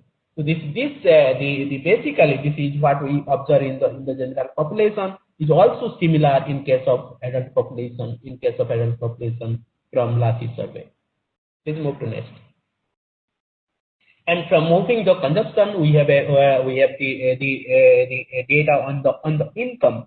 So let me tell you, all this everything was not went very smooth in even in LASI survey. So though the consumption data was collected much smoothly and better, so there are difficulties in estimating the income. So a lot of care has been taken during the survey, even in the post survey, to estimate and to provide a reliable estimates on income. So because it is challenging to collect income data, so that is what we have taken the access care. But despite this, there are certain limitations, and which has been taken care in the post survey following the survey. So if you see that, one point is there is clear. So this is it is not impossible, though it is difficult to collect the data on income, and you can look at here the estimates of annual per capita income, which has been taken from each source very carefully. The question has been canvassed on the income section, almost covering around 5 pages questionnaire. So very systematically it is canvassed. You can see that the annual per capita income of India is estimated around 45,000 per adult households, and with a clear rural and urban gradient, you can see the differentials across by. If you look into by different source, what are the source of income? Income from wage and salary, so list the most, and this is as you can see, the highest income is from the wage and salary and per capita income, and similarly, if you look into this one. So one of for the older adults is the issue of pension income, because government transfer and public transfer, and there was a work related pension. So you can see here. So this is it is relatively much lower compared to other variables. And you have also agricultural income here by the kind of thing we have here. Please move on next. So this is if you on the right panel, you can see here the percentage the distribution of income across by source. So wage and salary accounts almost 70% of the total earning of the households, and you can see here the pension, which is just roughly only 5% of the this is work related pension, so which is about 5% of the total income.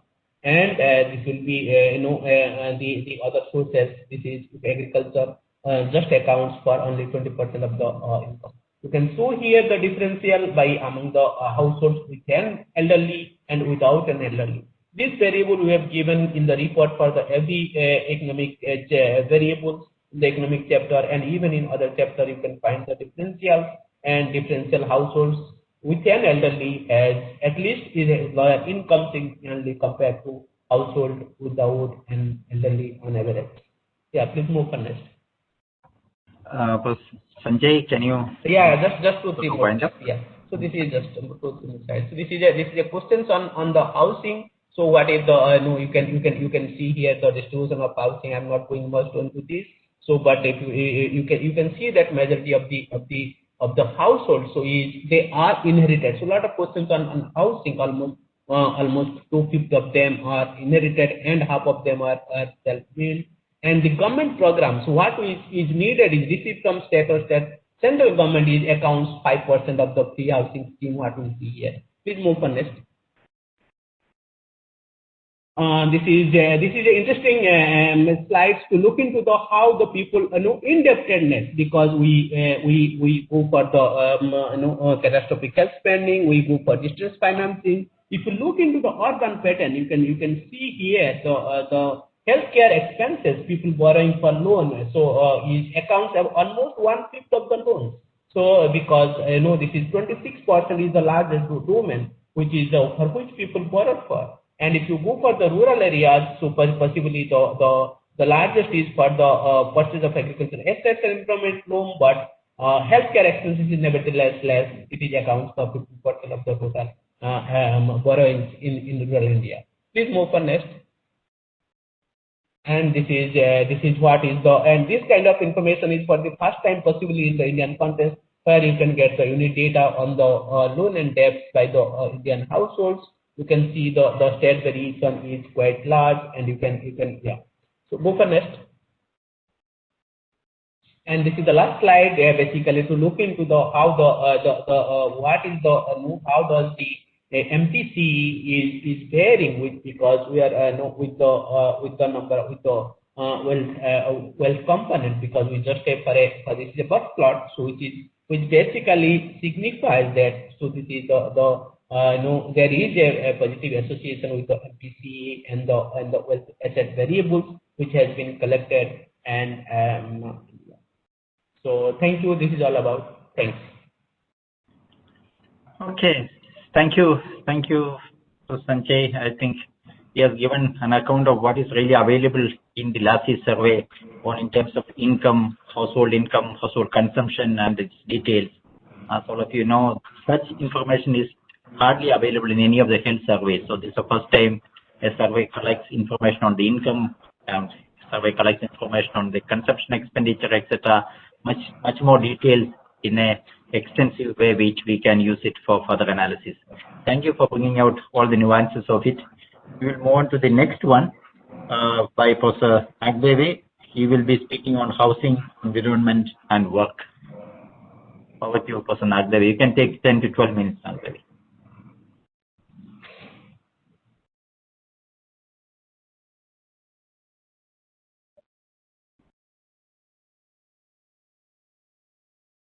You have not. You have to unmute. Yeah. So housing and environment plays an important role in prevention of diseases and overall health. So in this LASI, we have tried to collect information about housing, about environment, work, and retirement. Next, please. So in the housing and environment section, we covered information on sanitation facilities, water and electricity supply, cooking and indoor pollution, and housing conditions. Next, please. So in India, 94% of households have access to an improved source of drinking water. More than 3/4 of the households in the state union territories of Chandigarh, 94%, Goa, 82%, Himachal Pradesh, 79%, and Arunachal Pradesh, 75% have access to piped water on the premises. Next, please. So about half of the households that do not have a water source located inside their dwellings or yards spend less than 15 minutes to fetch water in a single trip, while almost 14% of the households spend 30 to 44 minutes, and around 6% spend more than 45 minutes to do so. So what it shows, considerable proportion of households, they are taking more time for fetching water. Next, please.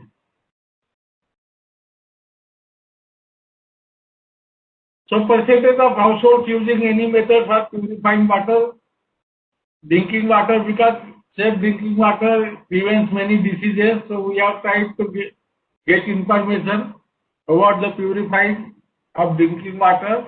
So close to 1/3 of the households, that is 34%, use some method to make water safer for drinking. And among these households, 43% strain the water through a cloth, 20% use electric purifier, 17% boil the water, 13% use the water filter, 3% add chlorine, bleaching powder, and 1% use alum to purify the water. So these are the various sources through which they are purifying the water. Next, please. So percentage of households with access to selected household amenities and exposure to indoor pollution. So in India, most of the households with an age eligible member age 45 and above have access to an improved source of drinking water, that is 94%. And most of the age eligible households, 92%, have access to electricity. Urban areas have a relatively higher proportion, that is 98%, compared to 89% in rural areas. Nearly 3/4 of LASI age eligible households, that is 72%, have access to some type of sanitation facilities. 52% households have clean cooking fuel, and only 14% have indoor pollution. Next, please. Percentage of households using various products inside the house every day. So in India, 58% of the household burn incense sticks inside the house every day. 7% use mosquito coils. 11% use liquid vaporizer, mosquito repellent, mats, and 2% use fast cards, tea, cake inside the house.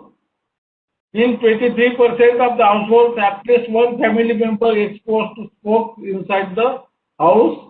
And as you know, smoking, that is mainly responsible of respiratory diseases. So this is very considerable number, 23% means. Next, please. So in work and retirement, we have collected information about work and retirement. So among elderly age 60 and above, half of men, that is 50%, compared to 22% of women, are currently working.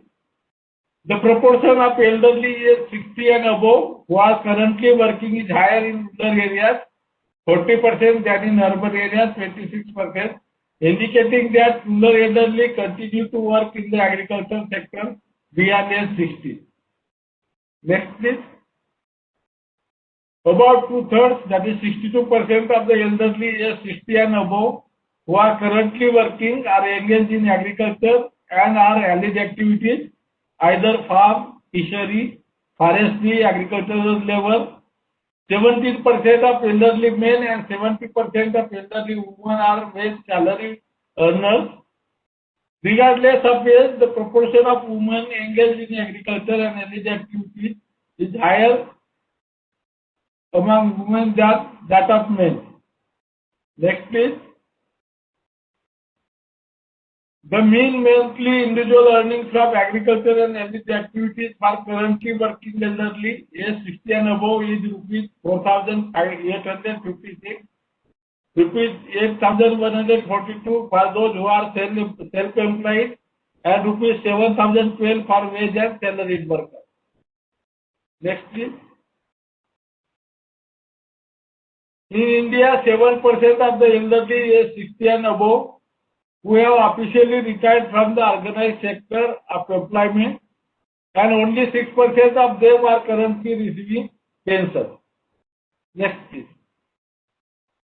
So this is about housing and environment, then work and retirement. So thank you very much for your kind attention. Okay, thank you for Nagdev. Nagdev was brought in the various dimensions of household, environment, and also work. Know that even the wages, salary, all those things are captured in the survey, which is unlike many other surveys. So it's a wealth of information which you can really link with the other aspects of health and also the other information available from the LASI survey. Thank you for giving that perspective.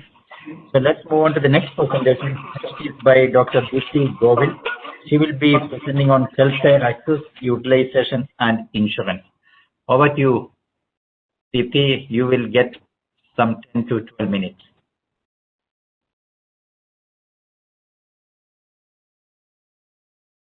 You have to unmute. Yeah. Am I audible? Yeah. Go ahead. Yeah. So I will be actually presenting the major findings on healthcare access, utilization, and health insurance. So if you see the information which we have collected in LASI, so primarily we are actually taking into consideration the access to healthcare services, and then we wanted to see the healthcare utilization. And so in healthcare utilization, we have actually divided the entire section into two important parts. One is of inpatient care and another is outpatient care.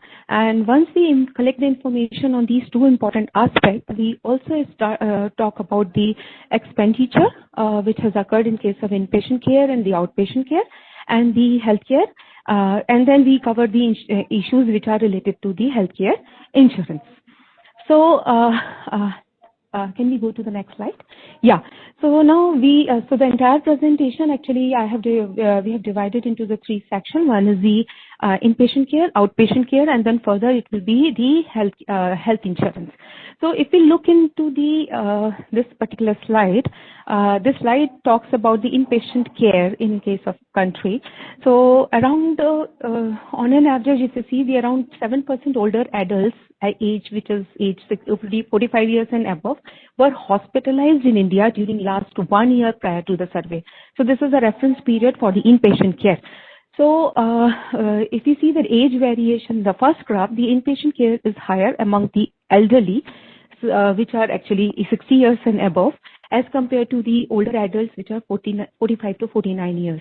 So it is approximately 6% for the older adults, which is 45 to 59 years, and 8% for the elderly, which is 60 years, and 8.8% for the people for the elderly, which are 70 years of the age. So inpatient care rate is higher both in case of the urban areas as well as urban areas than the rural areas, and among males than the females. So males are utilizing more as compared to females, and the people living in the urban areas, they are utilizing more inpatient care than the people living in the rural area. Can we go to the next slide? Yeah. So this slide provides the variation in the inpatient care across the different states, and you can see very well here there exists interstate variation in the inpatient rate. So there are approximately 19 states which have the higher inpatient rate than the national average, and there are 16 states which are primarily poorer in nature, have the lower inpatient rate than the national average.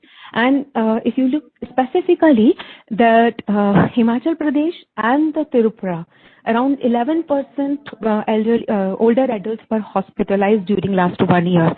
And Chhattisgarh is the only state where only 3% older adults were hospitalized for some or the other reason. Next slide, please. We have also actually tried to see the number of days for which these older adults were hospitalized, and if we look at it, among those who were hospitalized, on an average, a patient was hospitalized for 8.5 days. Okay, and but however, very interesting to see that the mean number of days of hospitalization was much higher than among the older adults 45 years to 59 years compared to the elderly. And looking at the state variation, in Karnataka is the only state where on an average a patient was hospitalized for 21 days, which is highest among all the states. And there are around 7 states only which have the mean, which is the higher than the Indian average. Rest other states, the mean ranges between 4.4 days in Chhattisgarh to 7.6 days in Goa. Can we go to the next slide? So this slide actually presents the inpatient care by type of healthcare facility, especially among the elderly, age 60 years and above. So first we will try to see the overall distribution. So if you can see that there are around more than 60% older adults age 45 years and above who availed inpatient care from the private facilities, and only 35% received from the public facilities. So the proportion, those who were using public facilities for the inpatient care was the highest in Tripura, which is around 86%, and the lowest in Jharkhand, which is around 16%. So utilization of healthcare services from the public facilities actually are lacking in many of the states. So the particular graph which is being presented here is only referring to the 60 plus sample.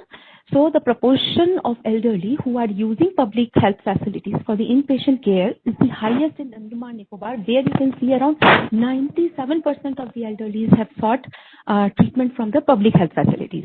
And same is true for the Jammu Kashmir, where 86% of the elderly sought treatment from the public health facilities. Karnataka is the only state where 13% of the sample actually has gone to seek treatment from the public facility, and this percentage was 20% in Maharashtra, which means it's referring to means like they are seeking treatment from the private sector. So if you see that there are around 14 states and union territories in India which are having more than half of the elderly used inpatient care from the public healthcare facilities.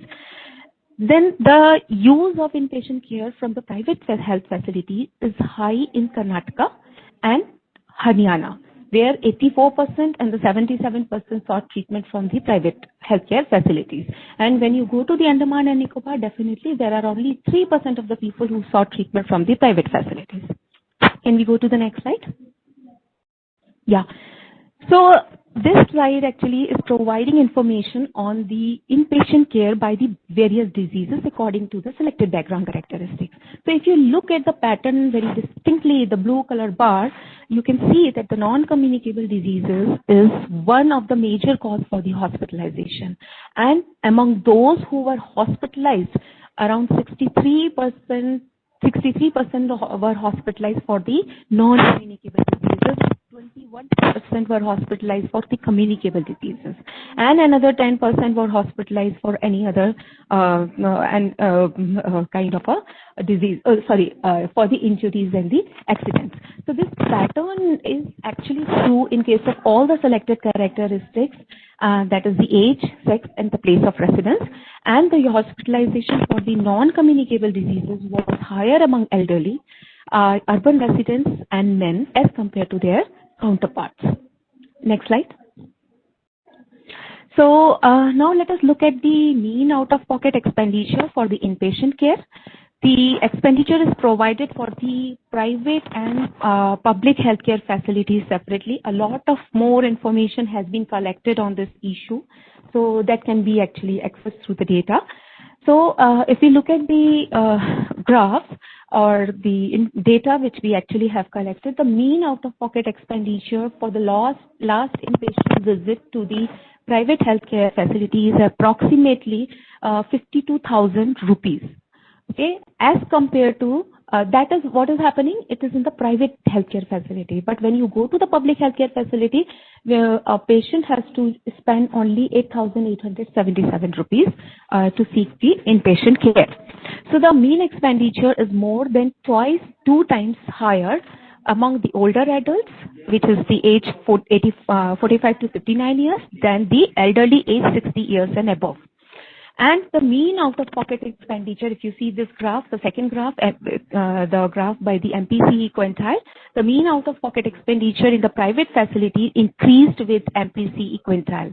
Additionally, the expenditure is higher in the urban areas than the rural areas for both public and private healthcare facilities. Next slide. Yeah, so now we are moving to the outpatient care, and the reference period for the outpatient care is 1 month prior to the survey. So if you see the overall outpatient rate, which is very high in, it's approximately 26% in the country, where if you see by the age, by the distribution, approximately 24% of the older adults, which is of the age 45 to 59 years, and 29% of the elderly aged 60 years, they have actually availed medical care in the last 1 month. The outpatient rate is higher in rural area than the urban areas, and among females than the males. So it is just opposite what we have seen in the inpatient care. And most importantly, among those who have availed outpatient care in India, 23% older adults received it from the public health facilities. Okay, and around 64% from the private healthcare facilities and 13% used any other facilities than the public and private health facilities. Next slide. Yeah, so this is the interstate variation, and you can see there is a huge interstate variation which we can be seen, and many of the northeastern states of the India have lower rates with the lowest in the Mizoram. So you can see that it's in the bottom, and the outpatient rate is the highest in Punjab, which is 54%, Kerala 38%, and Uttar Pradesh 35%. Next slide. Yeah, so it's just not only that we have collected the outpatient rate in last 30 days. The reference period was 30 days, but we have also asked that whether they have actually had taken any outpatient care during last 1 year too. So what we have done, we have actually plotted this information in front of you, and you can see the outpatient rate actually increases with the increase in the duration of the reference period. The outpatient rate has increased from 26% in the month prior to the survey to 55% during the year prior to the survey. And around 60% of the elderly, which is 60 years and above, and more than half of the older adults, 45 to 59 years, sought outpatient care during last 360 days prior to the survey. Apart from that, there are two additional information which I have not given in this slide, but I would like to definitely tell you. So among those who sought outpatient care, nearly half of them were treated for non-communicable diseases and 34% were treated for communicable diseases. And another 14% were treated for the maternal and other problems or other type of diseases. And we calculated the mean expenditure for the outpatient care during last 30 years, which turned out to be 1,061 rupees at all India level, and which was higher for the elderly, which is age 60 years and above, that is 1,149. Then the older adults, which is 45 to 59 years, the amount was 977. So that was the difference. Next slide. So moving towards the health insurance coverage, it can be seen that just like health insurance coverage in the India, in the household health insurance coverage in the country, which actually we have not given yet. So the level of overall health insurance coverage among the older adults was 21%. And higher proportion of older adults, men than women aged 45 years and above had health insurance. So male were more insured as compared to females. Then health insurance coverage was higher in the rural area than the urban area. We will see what may be the particular reason. Older adults aged 45 to 59 years and the elderly from the rural areas are more likely to have healthcare insurances than those living in the urban areas. Next slide. Yeah. So this is the slide which provides the information on the type of health insurance coverage across the country, and this is the actually percentage distribution. And interestingly, a very interesting thing is that among those who were insured, the coverage of Rashtriya Swasthya Bima Yojana and the allied schemes was the maximum. Okay, so around 86% in the rural area and 61% in the urban areas were covered under RSBY and other allied schemes. So these are the schemes which are very state specific, but they may not have implemented the RSBY directly, but these are the state sponsored schemes. So this is the pretty high coverage. The coverage of private schemes, such as the privately purchased commercial health insurance, is high in the urban area, which is around 13%, than in the rural area, where only 1% population, or you can say the individual older adults, are covered under the privately purchased health insurance scheme. And community cooperative health insurance in both rural and urban area is it's almost negligible. Next slide. Yeah, sir, this is the last slide. Yeah, this is the last slide. Yeah. So this is the insurance coverage across the states and the union territories, and we can see that more than half of the older adults aged 45 years and above in Mizoram, Odisha, Dadra Nagar Haveli, and Assam, they were covered under health insurance. The presence of a strong state-sponsored schemes may explain the high rates in some states regarding the health insurance coverage. Contrastingly, less than 5% of the older adults have health insurance in Andaman and Nicobar Island, which is just 0.1%. Jammu Kashmir, 0.6%. Nagaland is only 0.7%. Bihar, Manipur, Uttar Pradesh, and Madhya Pradesh. Yeah, that's all from my side in this particular section. Thank you so much. Okay, thank you. Thank you, Diti, for bringing out the details of the health utilization among the elderly as well as the 45 to 59 age group separately.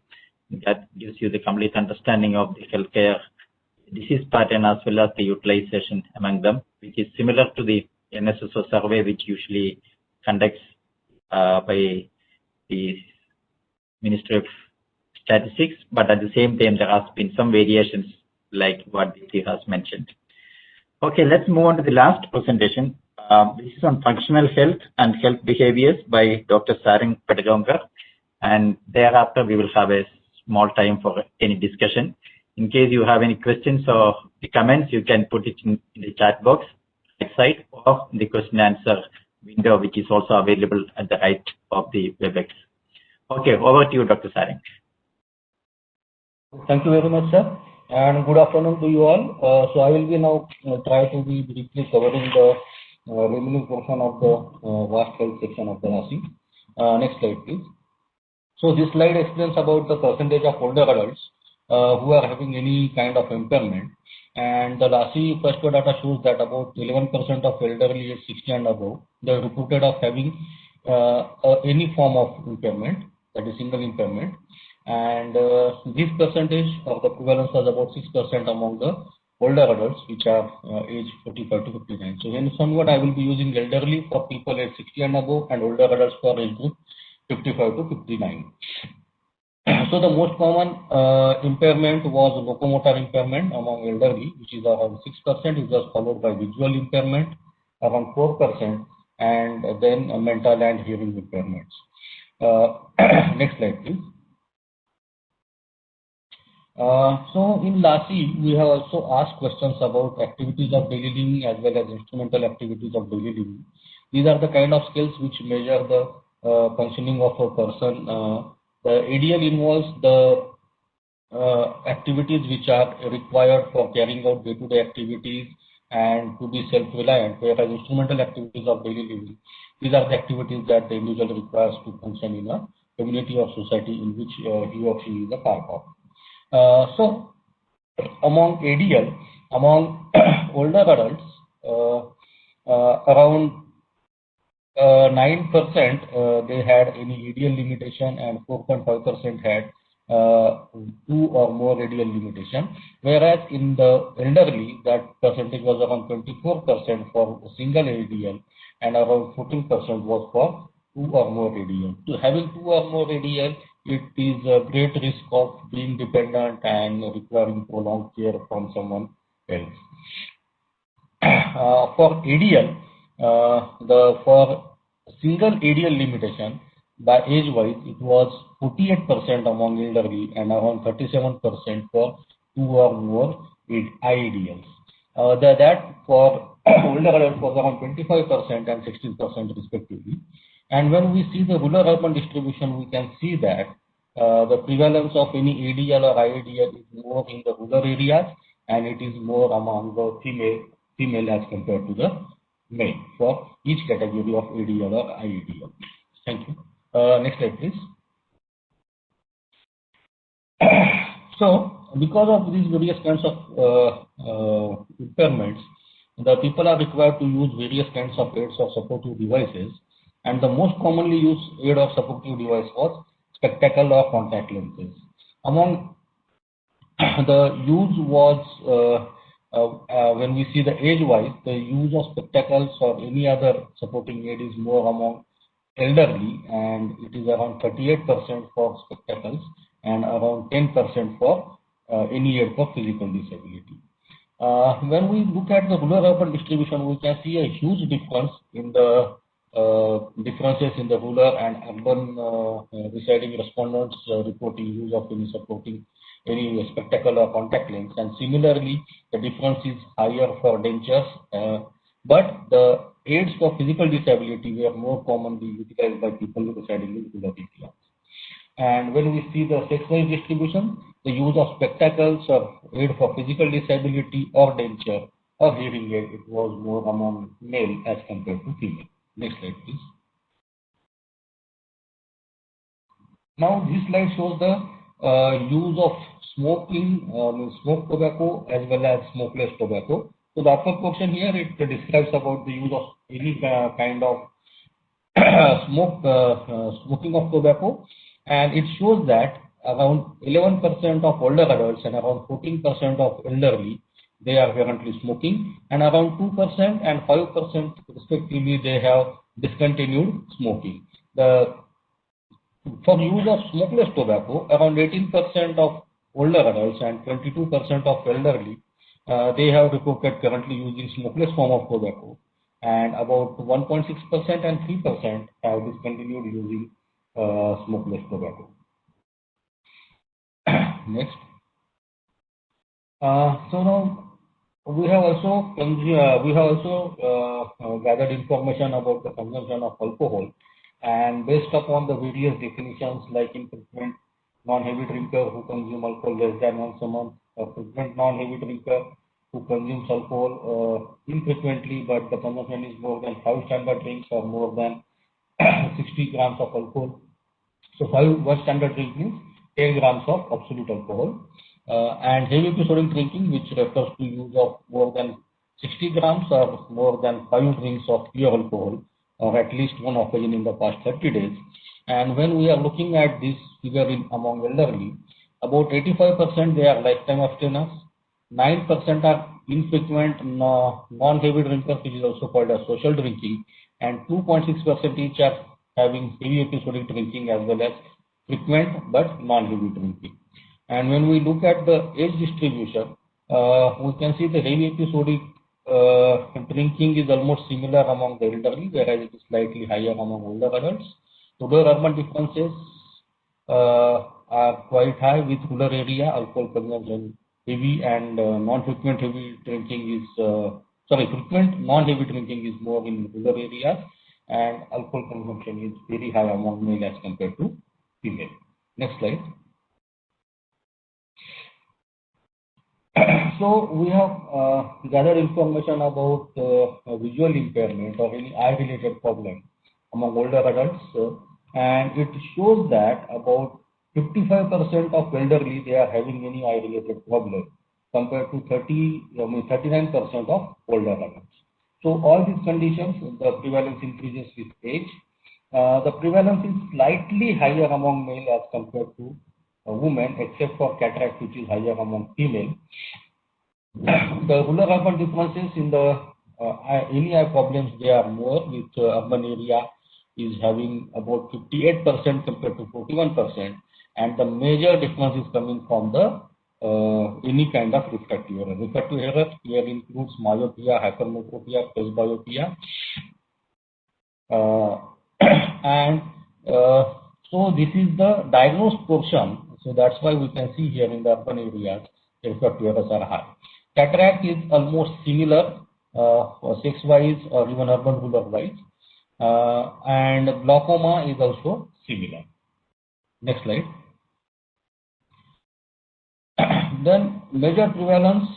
So as a part of biomarker, we also measured the vision of the respondents with the best corrected vision in the better eye, and based upon this, we have come up with different kinds of prevalences of low vision. So the low vision prevalence for low near vision as well as low distant vision increases with age, and it is almost 10% increase in older adults to elderly, and for low distant vision it goes almost 4 times. Then rural-urban differences among the rural area, low near vision as well as low distant vision prevalences are higher compared to the urban areas, and the prevalence of low vision particularly low near vision among women is more as compared to men. Maybe this is unhidden because of this can be attributed to various factors, or the no need to use near vision, maybe not for reading or anything given to the eye literacy. So there can be various causes. Once we look into unit data, that thing can be known. But overall, 28% they are having low near vision. Overall, 9% are having low distant vision, and about 2% they are having the blindness. So all these categories they are defined by WHO definitions. Next slide, please. Then self-reported prevalence of chronic lung diseases. So as a part of asking information or collecting information about the chronic conditions, we have collected information about self-reported but diagnosed prevalence of chronic lung diseases like chronic bronchitis, emphysema, which constitute chronic obstructive pulmonary diseases, as well as asthma and any other diseases. So we can see the prevalence of any chronic condition, it increases from 4.4% among older adults to 7.7% in the age group 60 to 74 to 10% in people more than 75 years. The prevalence is again higher among men as compared to women, and the differences among rural and urban, they are very less. Next slide, please. So self-reported prevalences, they are higher in the states like Puducherry, Union Territory Puducherry, and states like Uttarakhand, Karnataka, Kerala, and Rajasthan for older adults, and among elderly, again the similar states we can see like Rajasthan, Kerala, West Bengal, Karnataka, and Puducherry. Next slide, please. So one of the key biomarker that LASI included for the first time, and LASI successfully conducted it across all over India, it was the pulmonary function test. So pulmonary function test provides us idea about the presence of obstructive as well as restrictive lung diseases. And this is kind of first time we are having some biomarker based estimates about the prevalences of these conditions for across nationwide as well as for various states. So we know that age is closely associated with the decline in respiratory health, because the respiratory system undergoes various anatomical, physiological, and immunological changes with older age, and the respiratory and also cardiovascular capacity decline as the person ages. So, but there are we also want to see whether the decline is because of certain kind of conditions which can be constituted as obstructive or restrictive lung diseases. And when we are speaking about restrictive lung diseases, we can see the prevalence is almost similar among older adults as well as elderly. The prevalence is quite higher in the urban area as compared to rural area, and slightly high prevalence among male as compared to female, it is seen. Next slide, please. So, restrictive diseases, they are actually defined as when the lung capacity of a person is less than 80% of the reference capacity for the particular population. And for estimating this, we have taken the reference with using GLI, that is Global Lung Function Initiative references we have taken, and based upon that we have arrived at this particular kind of value. Now the prevalence of obstructive lung diseases, which constitutes when there is obstruction to the flow of air and the cutoff is less than 70% of FeNO and FVC ratio for among older adults and less than 65% among the elderly, it constitutes mild obstructive. And when there is presence of less than 80% of FVC and less than 70 and 65% of FeNO by FVC ratio, then it constitutes moderate, severe or obstructive disease. And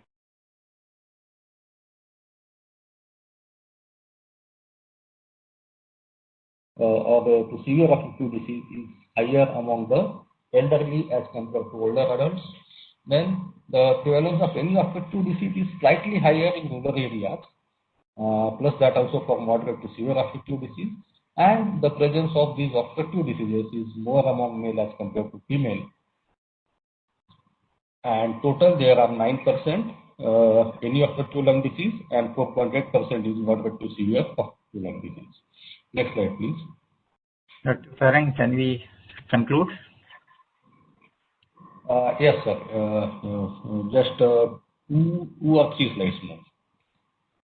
We have taken balanced tests which are help in predicting the fall prediction for a particular person, and based upon the algorithm, about 85% successfully performed full tandem test and 14.7% could not, and about 88% performed the side-by-side test as compared to 12% who could not.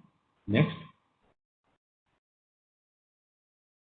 Now, as a part of biomarker, we have taken anthropometry, which includes height as well as weight and the waist and hip circumference, which help us to comment about the nutrition status of the adults as well as the metabolically high risk central obesity for them. And we can see that about 50% of elderly as well as older adults, they are having body weight which is within normal range, but about 27% are undernourished or we can say underweight, and about 23% they are having obesity or overweight. And this rural urban, we can see in rural area the underweight portion is more, and in urban area the overweight or obese portion is more. Among females, the overweight or obesity is particularly on higher side. Next slide, please. So the prevalence, while state-wise, it shows very internally consistent picture. The states which are having high prevalences of underweight, they are having low prevalence of overweight or obesity, and the states which are having higher prevalence of overweight and obesity, they are having lower prevalence of underweight. This talks about, you can say, the nutrition transition that India is facing currently. Next slide, please. Now, regarding high risk waist to hip ratio, we are having very high prevalence of high waist to hip ratio across all age categories, across residential status, across the sex, but particularly in urban area, the high risk waist to hip ratio is particularly higher, which is as far as about 85%. Next slide, please. So as a part of biomarker, the mean grip strength was measured, which talks about the muscle strength and also good predictor of overall mortality risk and plus various health conditions of a particular adult. And we can this data will be particularly useful with the longitudinal nature of the survey and cross-country verification. And we can see that among male, in less than 45% of 33 kg, it has gone to 20 kg, and the decline is similarly seen for the non-dominant hand. And among female, again, we can see the decline from 22% to 13% and 19% to 11% as the age progresses. Next. And with this, I conclude my presentation. Thank you very much. Over to you, sir. Thank you, Dr. Sarang. As all of you know, LASI has a considerable number of biomarker information. Some of this Dr. Sarang has mentioned, and also information on functional health as well as health behaviors. So that way, LASI has a comprehensive information on all aspects of the health, not only the disease prevalence, but the chronic diseases, the healthcare utilization, financing part, and then the biomarker information. So thank you for all your attention. I know it is quite late today. Now, I don't think that we need to really take up different questions because it's already delayed by 45 minutes. But I think a couple of information, maybe I thought it's perhaps important to also share the participants, because one of the questions was that why IIPS has considered from state, not the district as a unit, but the sub-district as a unit for the sampling procedure. I don't know, Professor Arokiasamy, can you just come in and explain that? That may be of larger interest to the who will be going to use this data later. Okay. No, the district was not the focus because we don't aim to provide any district level estimates. Not only that, survey like longitudinal survey, it is very difficult to focus on district. But why sub-district? That is the question. All longitudinal surveys, the design that generally adopted is multi-stage area probability cluster sampling approach. Note the word cluster sampling. in cross-sectional survey, state level or district level or national level, we directly select primary sampling units at the lowest level, like village or urban enumeration block, wards or enumeration blocks. But in longitudinal survey, the units have to be slightly, sampling units have to be between the lower unit of villages and urban and the higher unit of districts. Why? Because we need to track them for a long period of time, longitudinally speaking, in design sense. And because if you directly select primary sampling units, for example, villages or urban wards, suppose you lose many villages or many urban wards or enumeration blocks in the course of 2-3 waves. So that loss is a bit difficult to adjust in design, in terms of design. But if you have the intermediate of district and the villages as primary sampling units, that is sub-district call. So we have that unit that it is difficult to lose that unit for a very long period of time. So within each of the sub-districts, we are selecting a fixed number of secondary sampling units. That is number of villages and urban wards, 5, according to rural-urban proportion. So this will help us not only that, logistics, management, and the long-term accessibility and affordability of the sample cohort over a long period of time. So if you have, say, India has 640 districts or so, and then if you multiply, for example, the number of sub-districts of taluks, average 15 or 10, and some have more taluks. So if you look at that way, you have around 10 to 15,000 sub-districts. So we have selected, this provides the sampling frame of sub-districts, provides the main sampling frame, from where proportionately, according to state sample size, we select a number of sub-districts.